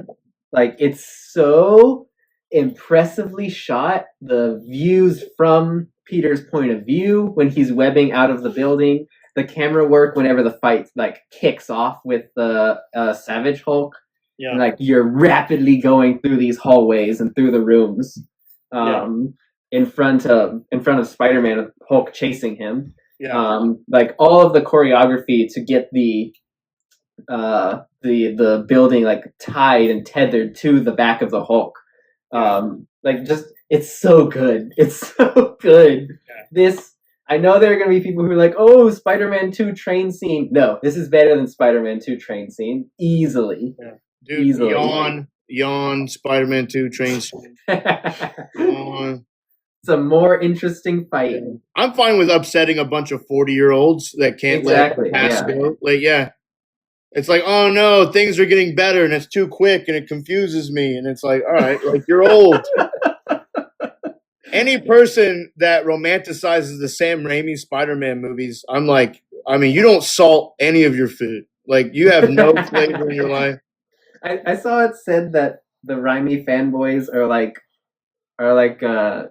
Zack Snyder Superman fanboys if they like actually good movies, and so it's even more annoying because it's like, well, it's rough, man. And I want to be friends with them because I'm like, you seem like nice people, but then they want to die on these very small hills, and I'm like, hey, like, when DVDs came out, that probably frustrated you, and like. Man of Steel was, when they didn't continue that, that was rough. Like, I'm sorry. Yeah, they brought in color into the Superman world, and it probably shocked you. And it's like, oh no, Your eyes were ready for that. Oh, Electro fight, final fight. Yeah. And that's not to say Spider-Man 2 train scene isn't bad. I do love that scene. Like the tension in that fight is great. But you might be onto something. You might be onto something with the Hulk fight, though. Yeah, that's my. Is this the best version of Hulk? I don't know if it's best version of Hulk. It's a really cool version of Bruce Banner. Yeah. I would have to say probably my favorite version of Hulk is I kind of like the World Breaker that they kind of showcase in Ragnarok. Mm-hmm. I do like that, but also I like the Edward Norton Hulk. I'm weird. I like that movie, and I know there's a couple people that don't like that movie for some reason. They prefer. Well, there's some people that prefer Mark Ruffalo. There we go. Yeah. Couldn't even think of him. That's how much I don't care about him. But I think he did great in this movie for being that connection to like Peter trying to like, hey, I don't really understand this, but I can talk to you about this. Like, That being said, I understand why Bruce doesn't remember him. I think it would have been really cool as they're fighting. There's a moment where Hulk looks at him. I really wanted Hulk to remember, just like in the comic books. Yeah. Like, I understand Bruce forgot, but it would have been really cool if Hulk was like, oh, that's Peter. I think you could make the argument that he does. Well, so I thought more on it. I really did think more on it. How much time was Hulk even around Peter? Because he was around Bruce Banner, like, maybe when Thanos' goons showed up for a smidgen, but then he jumps on the ship. He saves Iron Man, jumps on the ship, and then, like, leaves. Like, Bruce Banner doesn't go into space. And so, like, the more I thought about it, Peter's never really even been around Hulk. And so for them we don't know what they're doing outside of the movies. Right. But There's time that passed. They could have been hanging out. Right. But what I'm saying to kind of defend their choices, it would have been a cool scene to see, but it would have been like, what is this reference to? Like they've never interacted. Yeah. And so it would have been fun to see as a comic book fan, as a watcher of the MCU. It would have been a very forced scene. And so that's what I'm saying. It's like a little complaint because like it's not even a real complaint because so it could be just considered maybe a nod, that little section, a nod to that idea. Like, leave it vague so like weirdos like me can enjoy it, but then purists can be like, and I think that there was stupid. I think that there was a lot of that. Yeah. But no, I really loved all of that. I love that they used Hulk for that. It definitely showed how great Peter is now, like at what level he's, doing stuff. And I know he had like the inhibitor or whatever, like, but it's like, I don't know, like there've been times where they've showcased Peter really getting hurt, and I'm like, is he as strong as a Spider-Man or not? Like, so it was cool to really see like, well, I'm not going to directly punch this guy, but like I'm quick and I can think quickly, and Hulk's not going to think anymore because it's just him. Yeah, that was a question I had at the end of the movie: is how strong is Spider-Man now? Yeah, because he seemed like he is pretty strong. Yeah. And I don't know where that came from. Yeah, he's not strong enough to beat ninjas being controlled by a girl that he beat a month prior, though. I will say that. He did beat the ninjas, though. Yeah, he beat him, and then all of a sudden couldn't beat him. So then he had to rip it off and fight him again, and now he beat him. Oh, I see. I see what you're saying. There were like 12 ninjas. Have you ever tried to single-handedly fight 12 people? No, but they showed at the beginning of the movie him stopping the hand. Right. In the montage. And then cut forward. Now he can't beat him. Because they're in because they got stronger also. They're better. Because they have inhibitors? Like, that would have been hilarious. Like, I don't know. My biggest and probably only real complaint with the movie, the hand made no sense. If you're a boxer, you don't win every fight. You can fight the same guy twice and lose. That's true. That's possible. Right. Maybe was this movie? Hold on. Was this a boxing movie or was this a Spider-Man comic book movie? It's fighting though. Okay. It's like Hulk has lost multiple fights in the MCU. When I think of Spider-Man, I usually think of the hand ninjas though as like a big villain. So like you're probably right. Like it makes so much sense. Like I get it. It was fun, cool choreography, and that's what the guy said. He came out and said that. He's like, it was fun to do that choreography. It was weird that like he beat him, but now he can't beat him because they're being controlled by Jean Grey. And it's like, I guess she's a better ninja than you guys.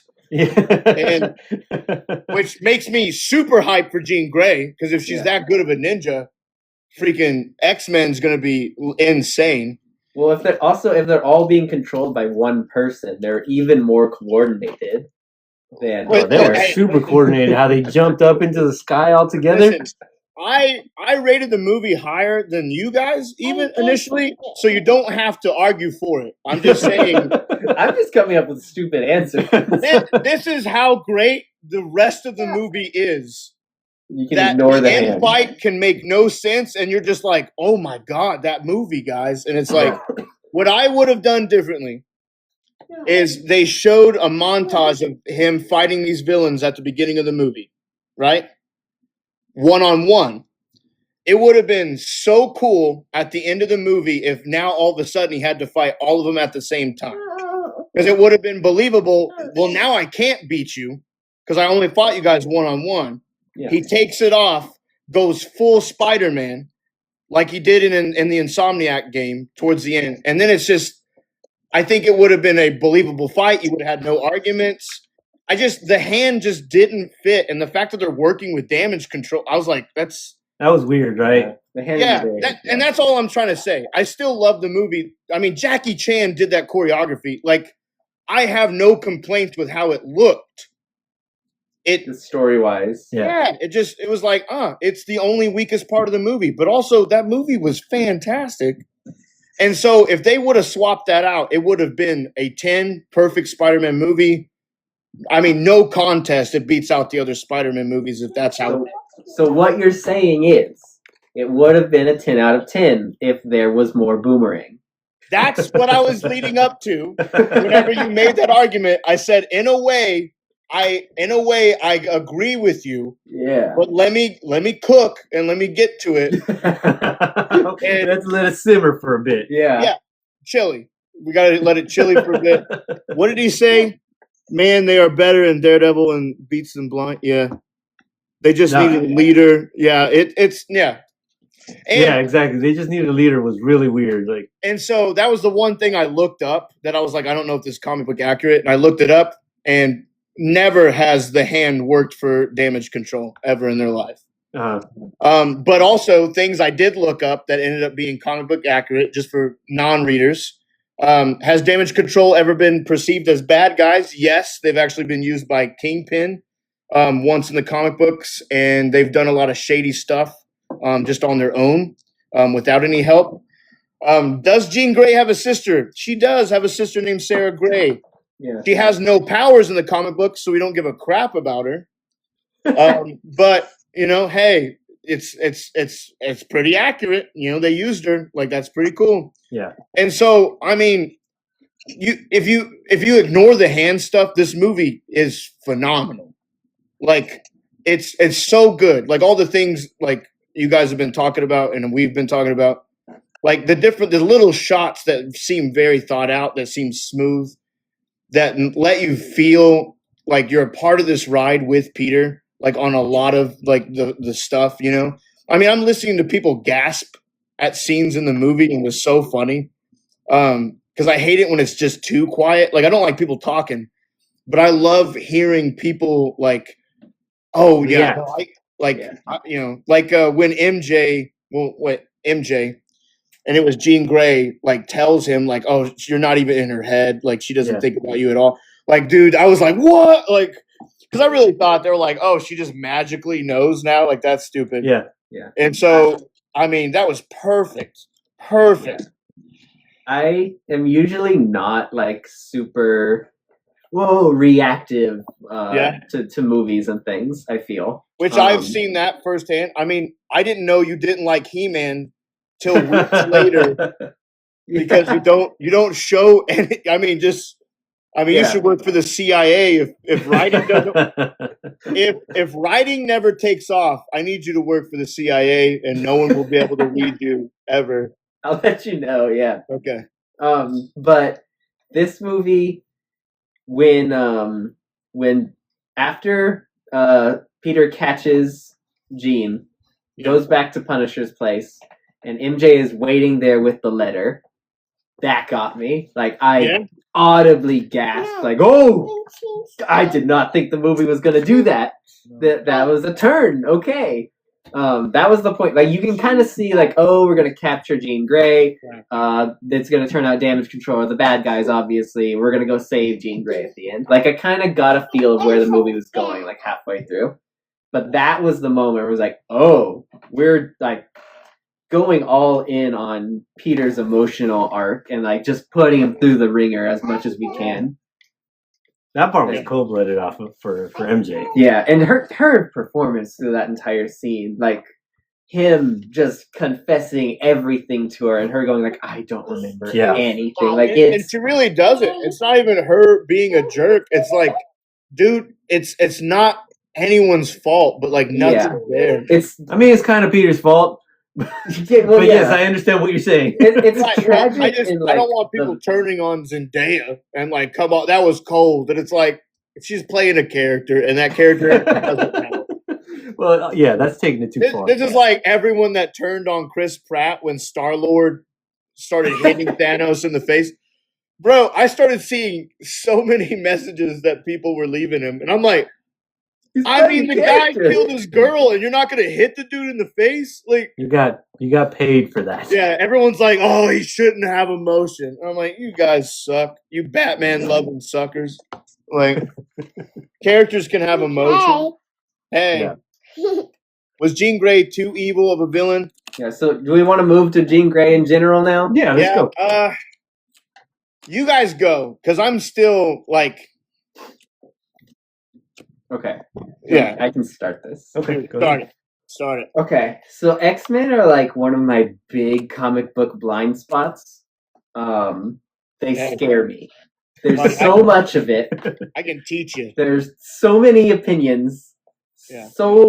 There's so much of it. Yeah. They're like an entire mini universe of their own. They're like, one day I'll start reading X-Men. Today is not that day. I'm gonna read a bunch of stuff first. Next time we hang out, I'm not even gonna ask permission. I'm just gonna drop some stuff off at your house. Start reading. I need you to read this for research purposes. Yeah, there's a bunch I really want to read. I just one day I'll do it.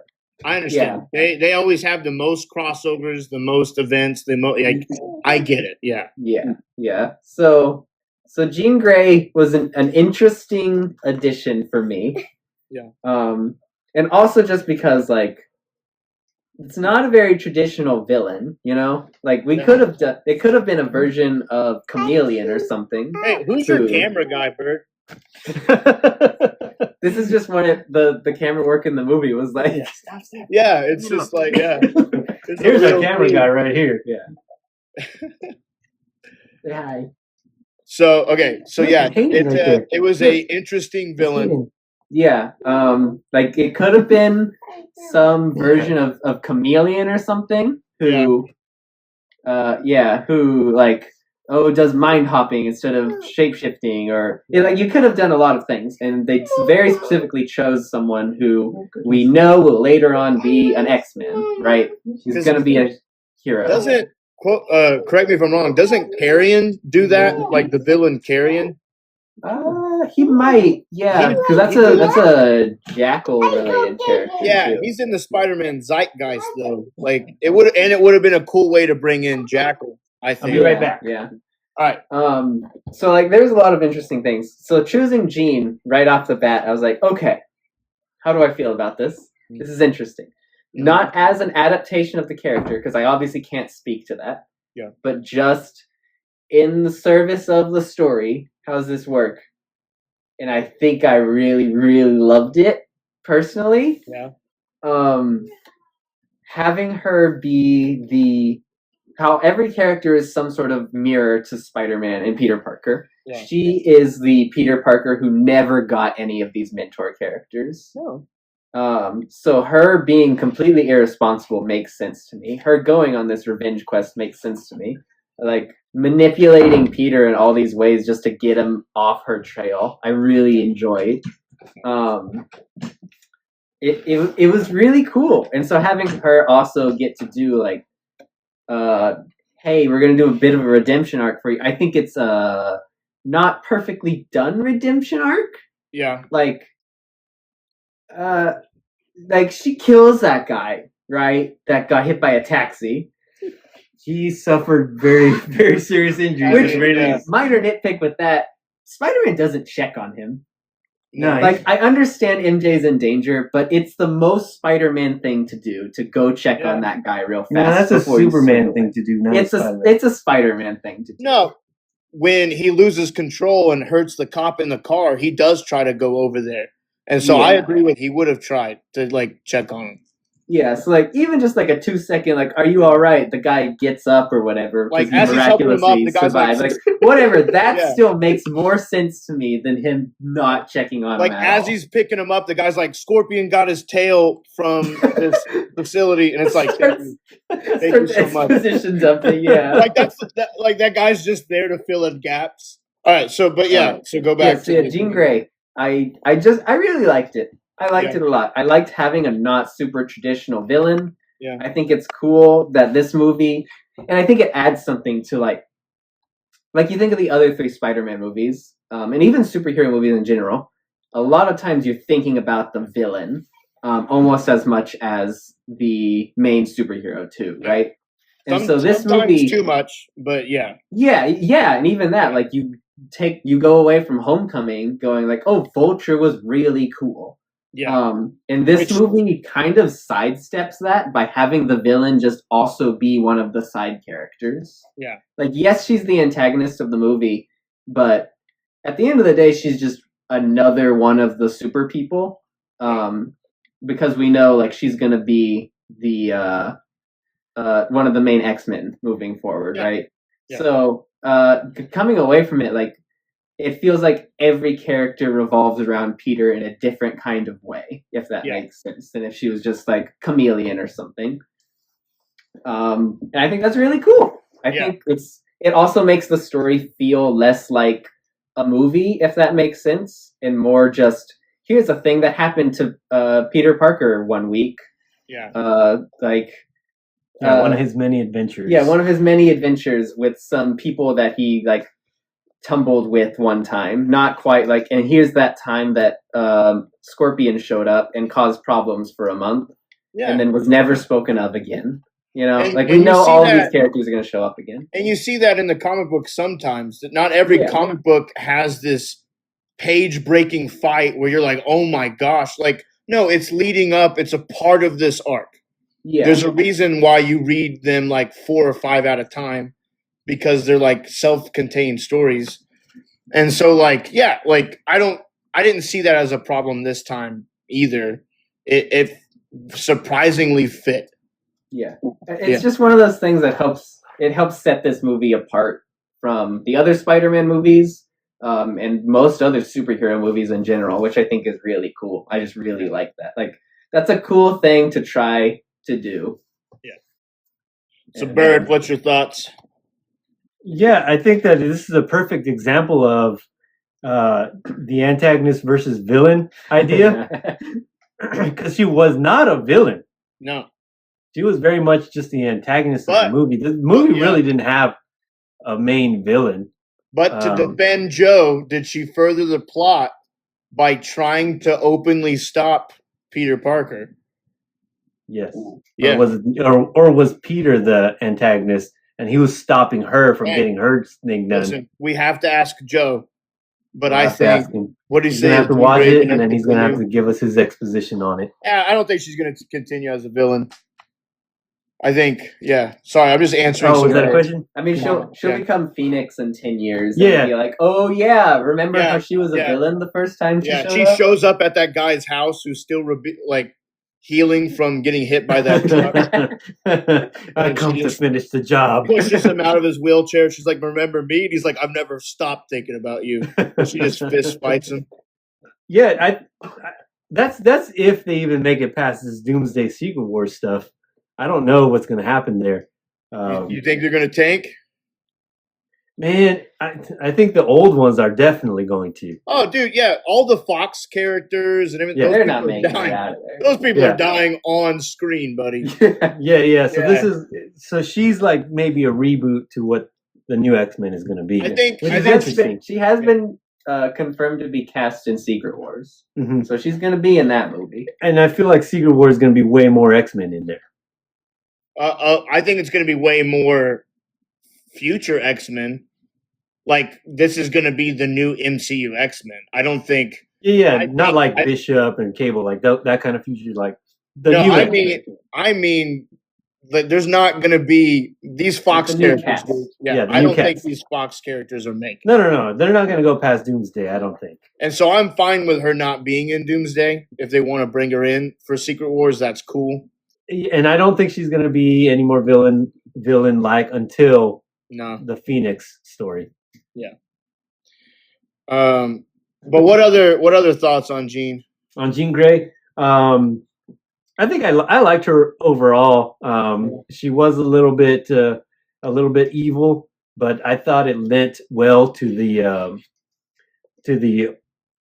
whole, like, the overall telling of the story, where everything's like kind of feel good, but her section is very dark. And I thought that was a good contrast to the whole thing, but it also fits really well with Peter coming to his own and figuring out who he is and connecting with Jean Grey. I thought that was a really good scene, really good way to do that.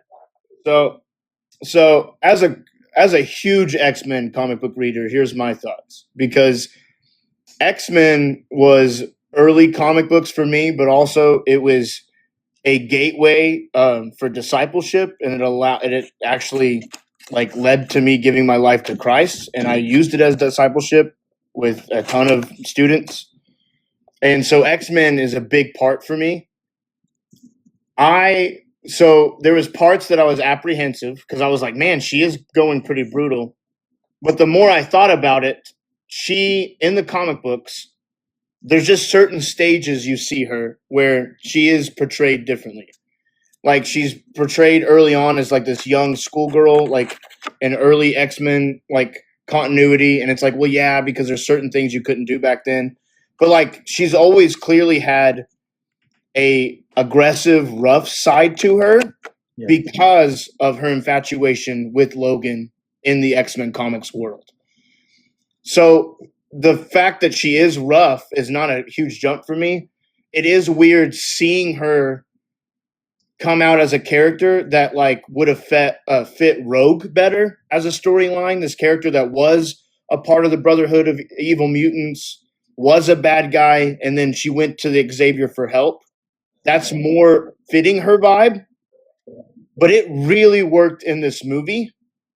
And I think Sadie Sink is amazing for the cast, especially if we're going long term. Everyone's like, oh, wow, she's really young. I think that's good, so we can do X-Men for longer. Mm-hmm. If you keep hiring 40-year-old people to play these characters, you're going to get maybe 20 years out of them, maybe 10 at best. You know, like, and so I'm fine with her being young. I loved what she did. I love how it ended. I love that Aunt May got to talk her off a ledge. I think that was really cool. I think that was really bringing Aunt May back. Yeah. And so there's going to be some people that are like, oh, that's not Jean. That's not Jean. Well, it's probably not the Jean that you've read, and that's fine. There have been points in her continuity that she's had a rebellious side. And the Phoenix is a big part of that, but she was dangerous as the Phoenix. And so I think once that, if it does ever happen, we're not going to care about the one guy that got hit by a truck because that was just an accidental thing. Now, the big event of her stopping most of Jersey or Queens or whatever. The big thing about X-Men comic books is that they're the one hero group that's hated and feared by people. And so the reason that is there's always these events that happen in the comic books that makes people afraid. For them to lead up to X-Men, there needed to start being not just talk of mutants, but hatred towards mutants. This is a cool event that they did that we're going to see years from now where they're like, well, no, she froze New York. Like, there's people that don't like that now. Like, there's people that are looking into that. You know, like, you don't do something that big and it just gets brushed under the rug by S.H.I.E.L.D. or brushed under the rug by, like, people were frozen. Yeah, there's a lot of people that noticed it. Yeah. And so it's weird that they use Jean, but also there have been points where Jean did do huge damage like that. And so, like, you know, it's like they're doing everything right, just maybe in a different order. But it works so well for this movie. And so as a diehard X-Men fan, like I love X-Men, I'm going to defend what they did with her in the movie. I know there's some people that are really frustrated, and I get that. Maybe it's not exactly what you wanted or exactly what's been done before. But this is probably one of the few times where I'm like, hey, I think it's for the best that it wasn't exactly like the comic books, because this is going to be a popular character. This was a cool way for her to, through trauma, get all of her powers, not just psychic abilities, but she has the telekinesis now. And so I think this is great. I think, you know, there's going to be a lot of hype with Jean Grey with the next Wolverine game coming out soon, with X-Men 97's doing great. And so I don't have any real complaints why what they did with her doesn't make sense to me. Yeah. I think that her motivation was a little thin, but other than that, you know. Yeah. Yeah, it could be a little thin, but also she came off as like a very cut off, like young individual. Yeah. And what I know about young individuals when they're that cut off, they make the dumbest things. Yeah. I am going to address the VMAX thing, Luke. Thank you. That being said, it's really stupid that the whole movie they keep saying VMAX, like it's this big reveal thing, whatever, and it ends up being a stupid ceiling vent. I love it. Hey, you're usually right, so I'm not going to say anything. But I'm sorry, it was a dumb scene. I didn't ruin the movie. Did not ruin the movie. Did not take me out of it. It wasn't that dumb. It was just kind of like, what? Like this whole movie, you're running around town asking for what this is, and it was it's a brand, and it's like, okay. I think it would. That's the thing about this movie, and we kind of compared it a little bit to Superman, and I felt the same way where there were scenes that just kind of didn't work. Maybe they were a little corny or cheesy. Yeah. Didn't make too much sense. Yeah. But the scenes that did work and the overall story that was being told and how it got told was done so well, both visually, and the way that they acted, that all those little things, like you're saying, didn't really matter. You just go like, I mean, I could nitpick it because we have nitpicked some of the stuff. Yeah. But when I left the theater, I had feelings that I had to go through. Yeah. And that's how it was with Superman. Yeah. Like it left me feeling stuff. Yeah. Godzilla -1 was the same way too. And that's what you want when you get out of the theater, is to be feeling something. Yeah, so when we were waiting, it wasn't for this movie. We went to watch Hadestown, and we were watching people come out of the Odyssey. Yeah. Because we got there early, so people were coming out of the Odyssey just like straight face. Nobody was laughing. Nobody was crying. Nobody was even like, Christopher Nolan. Did you love that part? Yeah. Like they just all walked out. Yeah, went to their car. Nolan doesn't want people. He specifically said, "Hey, don't enjoy this too much." Like that's what he said. and they didn't seem like they were. And we were with Eva at the time, and I told her, I was like, "Man, nobody's smiling or nothing." Yeah.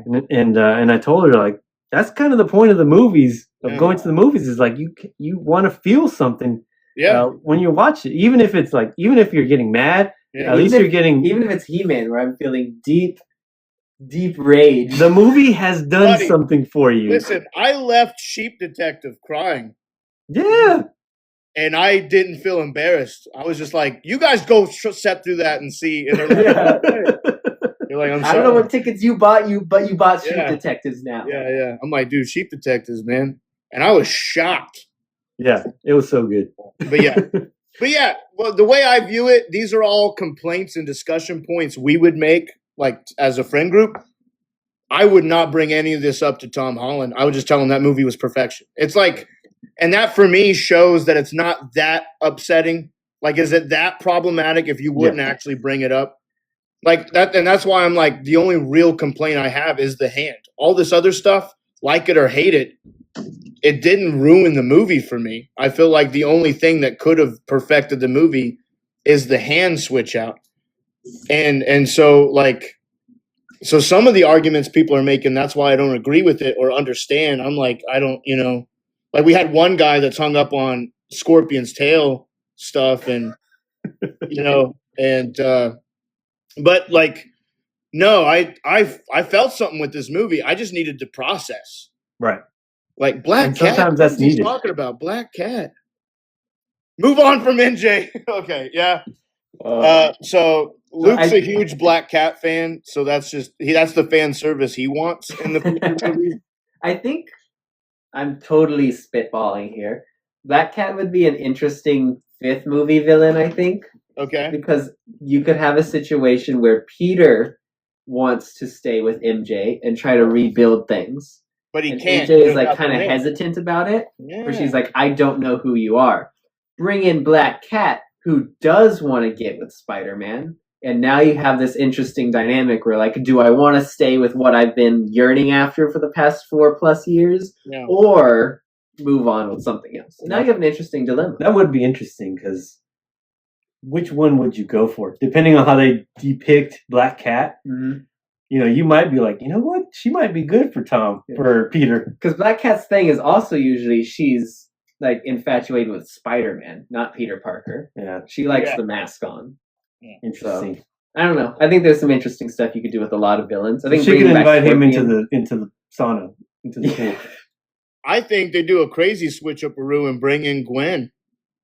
Yeah, I mean, they've already made choices that is in a different order on a lot of accounts. I think it would be interesting to do a Gwen arc and let MJ have that time, and then they get back together when they're an adult and she has her career going on.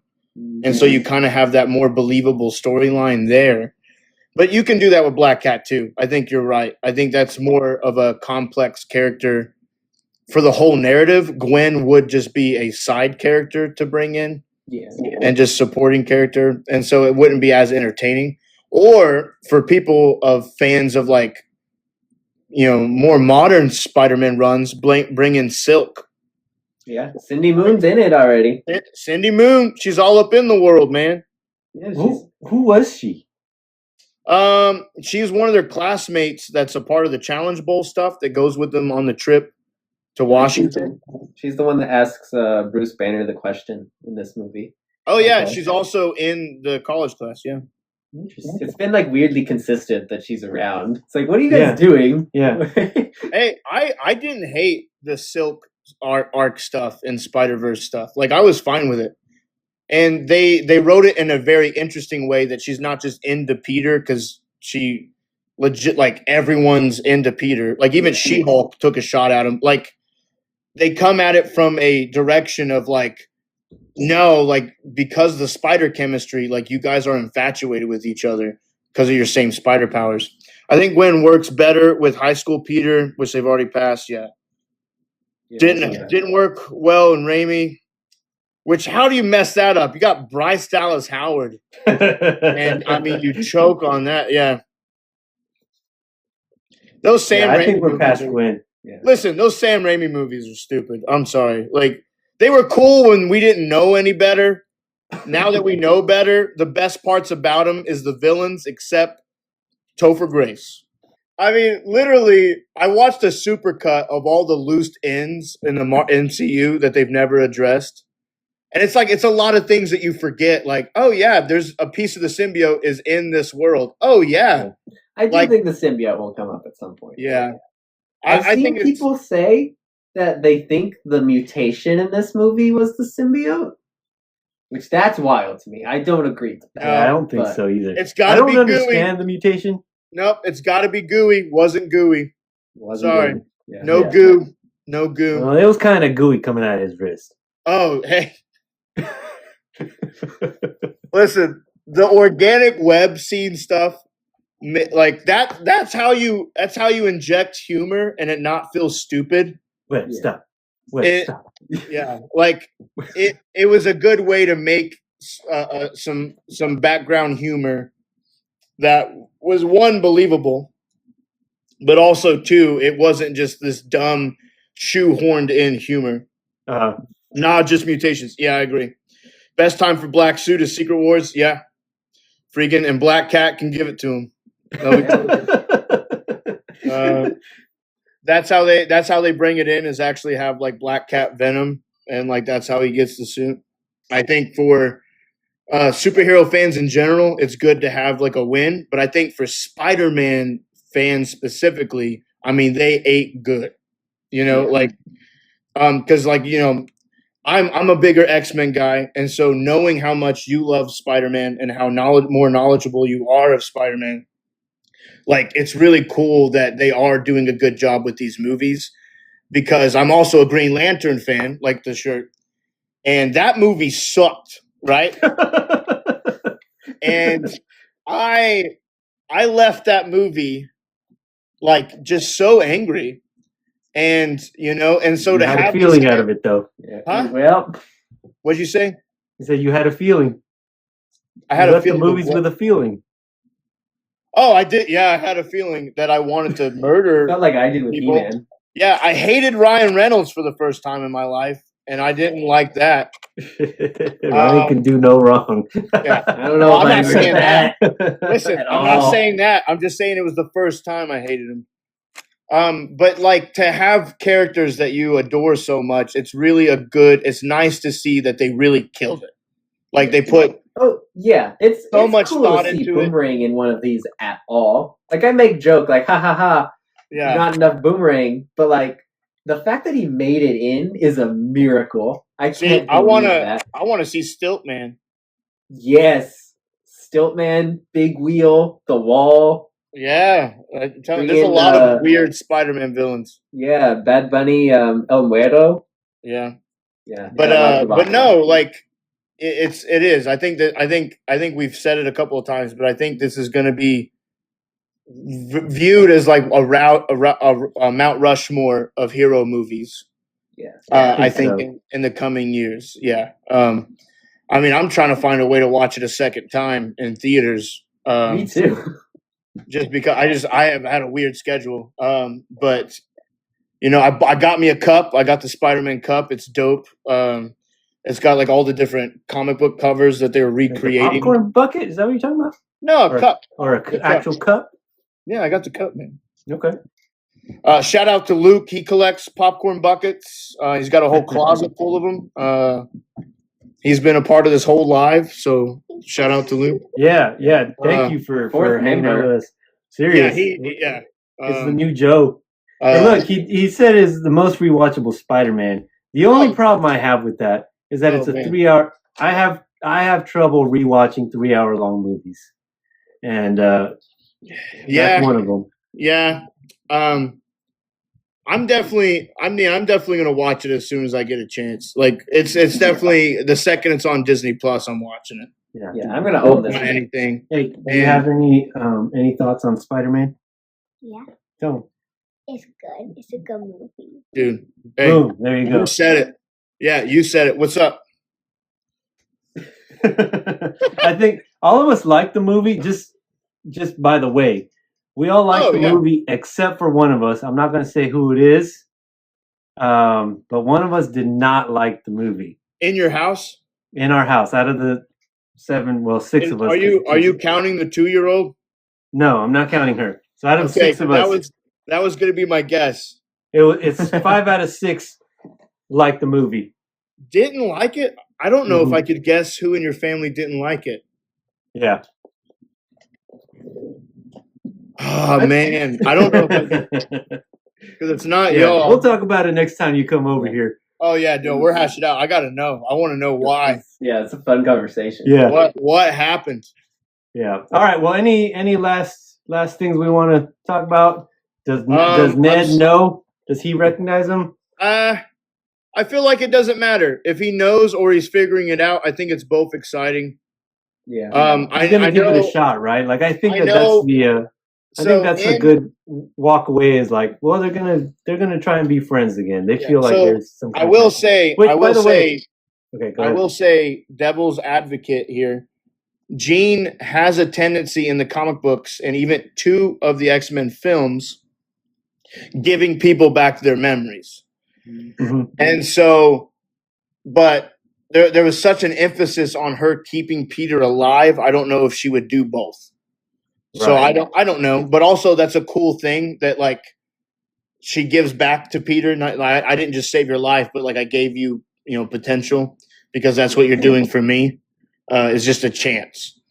But also if she didn't do that, I'm fine with them just figuring it out, So like it's whatever, it is weird that they did a movie where like that was the biggest part of the movie is they all forget. And then within the next movie, it's like, but they're figuring it out again. I'm like, yeah, I feel like it's a bit quick, but I mean, I love the movie so much. So it's kind of like, I don't care, and yeah, it's been 4 years. So like, it seems quick, but like in their time, it's been, it's not.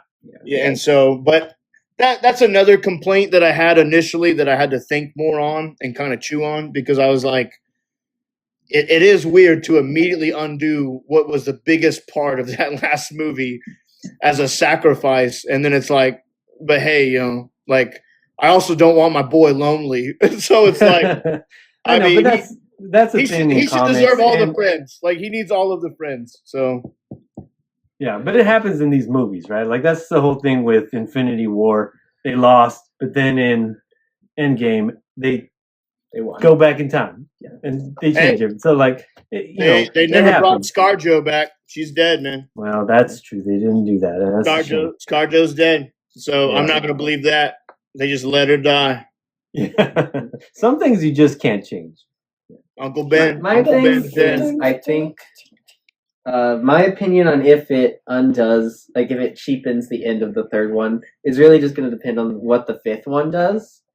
Like, if we go into the fifth one and everything's dandy again, and it's like, oh, they're just back to, like, essentially normal being friends, then I'm going to be like, well, that was for nothing. Yeah. But if the entire focus of the next movie is, like, we don't know you, and we're going to try to rebuild this and look at how hard that actually is, I think that could be really cool. Then I'd be like, yeah, I'm in. So it's a Spider-Verse situation almost, where like I'm kind of waiting to make my decision on that. But like, I like it. I like it a lot. Do you have anything else, or can I go off for a second? Last thing I'll say, I think for right now is, hey, keep in mind, my phone's gonna die soon. Okay, we're wrapping it up. Yeah, the emotional at any scenes. moment it cuts me. I'm sorry. All right, the emotional scenes. There was some. But the only one that really like got me to like well up was when the three of them were in the living room and Tom, and I keep calling him Tom. When Peter and Ned were joking with each other, playing Legos. Like he had the Legos in his hands, putting them together, and they're doing references to the movies and stuff. Like that part was so good to me. She breaks out the drawing. Yeah. That's the only part in the movie that really like got me to tear up a little bit. There's a couple people saying that if you notice on the drawing, she drew his old suit. Oh.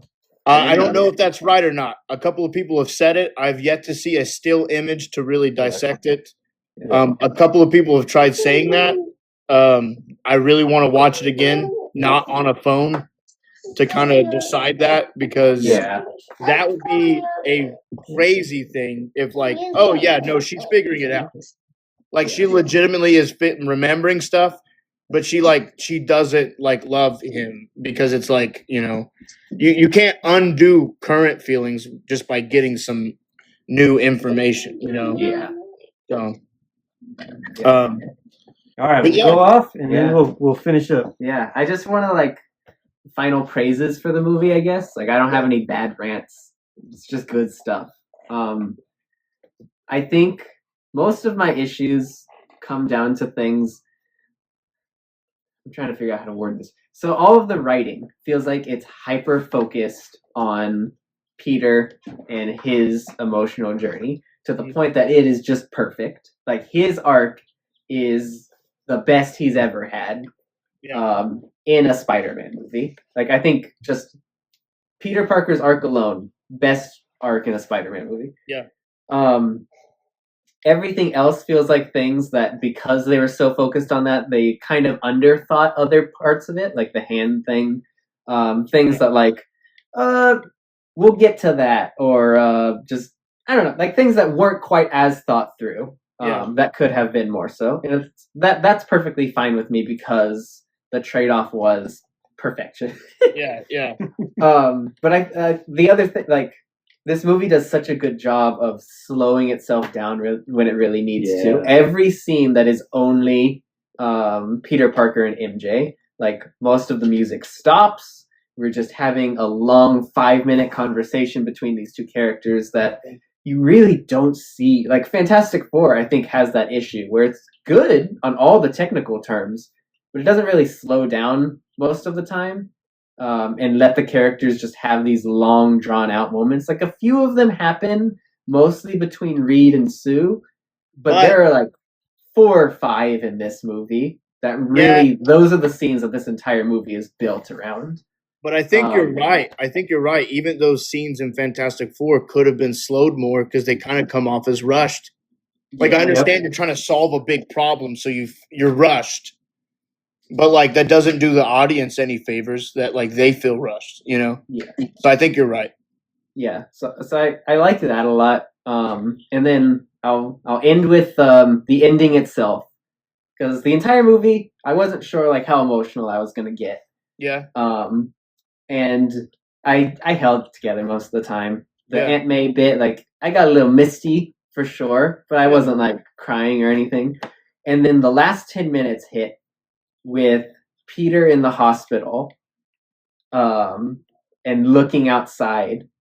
Well, honestly, it's even right before that. I started crying when you start getting the news reports that Spider-Man is in the hospital in critical condition, and the entire city comes together for him. Yeah. And I know we're all used to, like, oh, J. Jonah Jameson hates Peter Parker, like, or not Peter Parker, Spider-Man. And, like, that's the whole thing, is he's public enemy number one. He's Spider-Menace. But having, in this version of the story be Peter Parker neglecting himself for the city that he loves, for the people that he loves.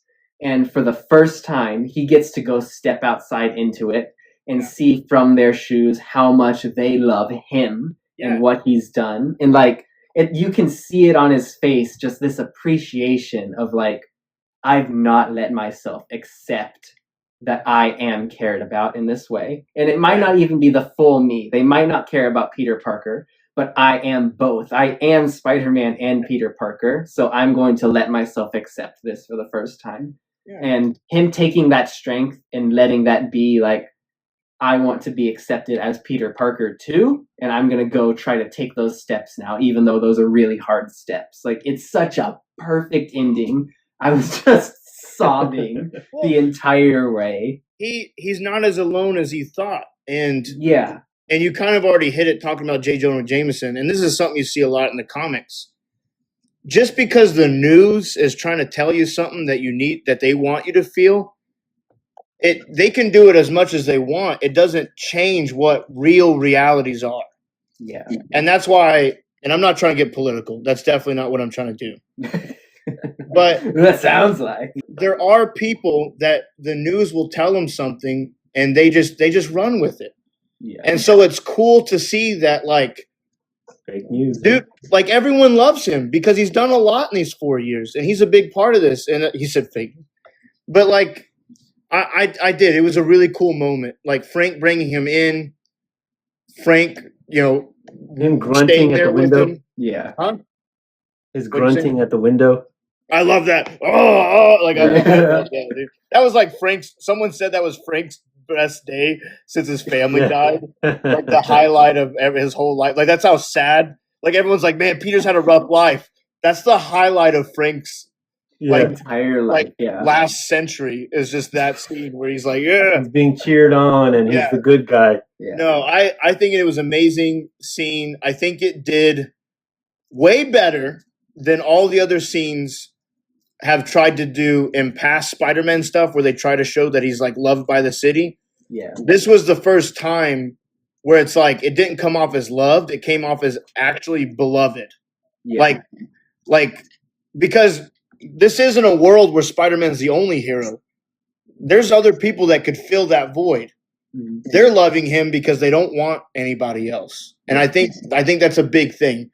And the fact that Peter's, you know, we've seen in past movies where he's put so much pressure on himself, like, and he keeps figuring out these different stages of, like, well, I don't need to replace Tony.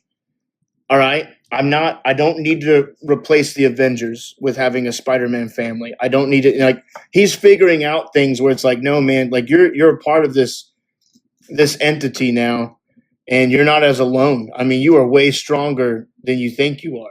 Yeah. And so when Aunt May tells him, like, it's not going to be easy, and you really can't imagine the changes that are still going to happen, you know, when she's talking to him. And so I think it's great. I think it's a great showcase that every person can remain teachable. And I think Peter is the best example of someone who is so open to learning that they only improve.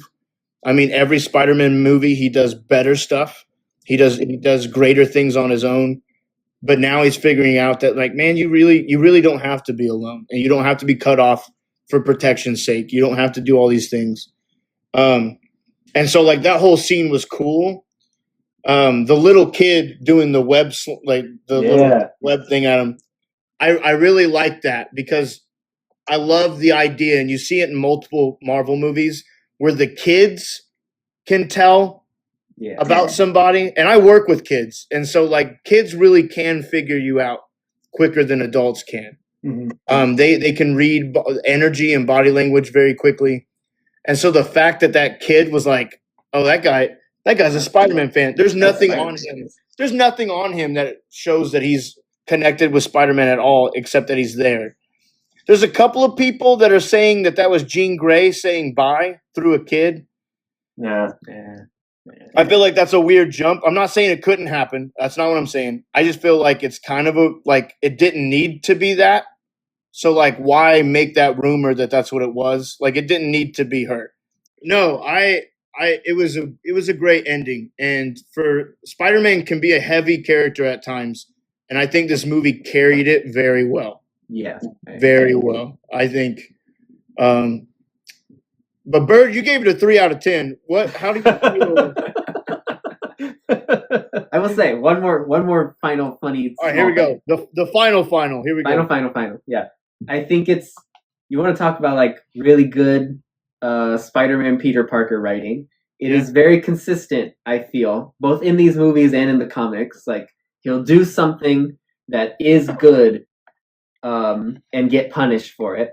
And he'll do something that's bad and get really punished for it, even if he, like, is trying to correct that mistake. Yeah. Him accidentally creating what is 100% going to be the mutant suppression technology and that getting into the hands of Damage Control is the funniest thing to me. All right. So, because I've heard that talked about a lot too, because it gets destroyed. But I'm like, it doesn't matter. It's like, from comics, the second someone makes something, it now exists. Duplicated. It's in the ether. The concept's there. Bruce Banner saw him do it. Damage Control saw him do it. You think Damage Control got that suppressor and didn't immediately copy it and try to figure out how to make more? They did. This is going to be, I think, when they start doing X-Men stuff, I think it's not going to be crazy to see Peter Parker in a lot of X-Men crossovers. Yeah. He's going to feel so bad about it. Like, I know he's not a mutant, but I could really, I could see that. Because I know in the Ultimate Universe especially, they cross over a lot. Yeah. To the point where doesn't he even date Kitty Pryde? I think so, yeah. And so I would be fine with, I feel like they would jive. He already has that connection with Jean. And I could definitely see him, trying to help them shut that down if they do like a MRD storyline, leading up to the Sentinel stuff with Trask. Like, and I'm realizing this is all stuff that you guys are probably like, we're not X-Men fans, so we don't know what you're talking about. I know a little bit. Okay. Yeah, I never said I wasn't. Bird, you with me, Bird? Yeah, I'm here. She's not. Okay, she's out. You lost her. But no, I think that is crazy that Peter.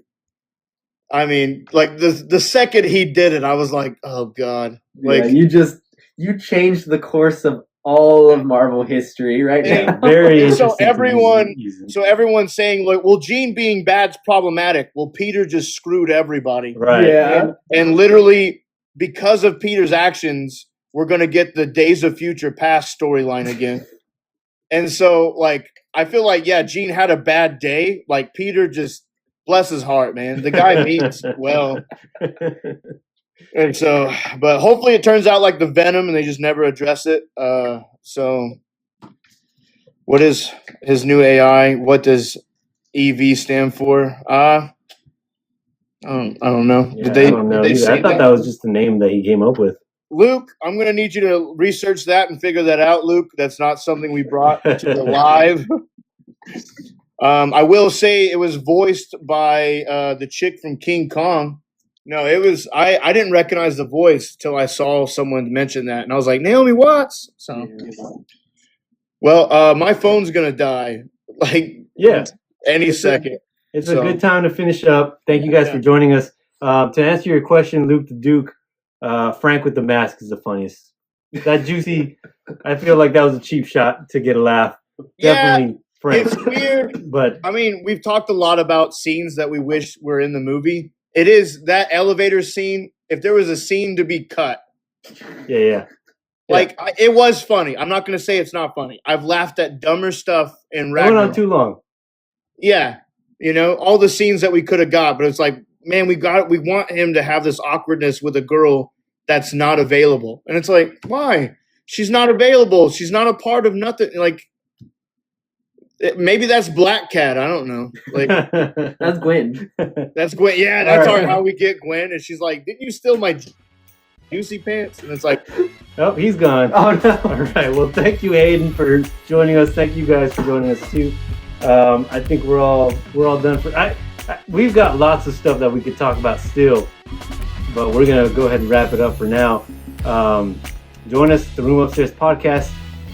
You can follow us on any of the socials that you're on. Find us and check out the show, Room Upstairs podcast.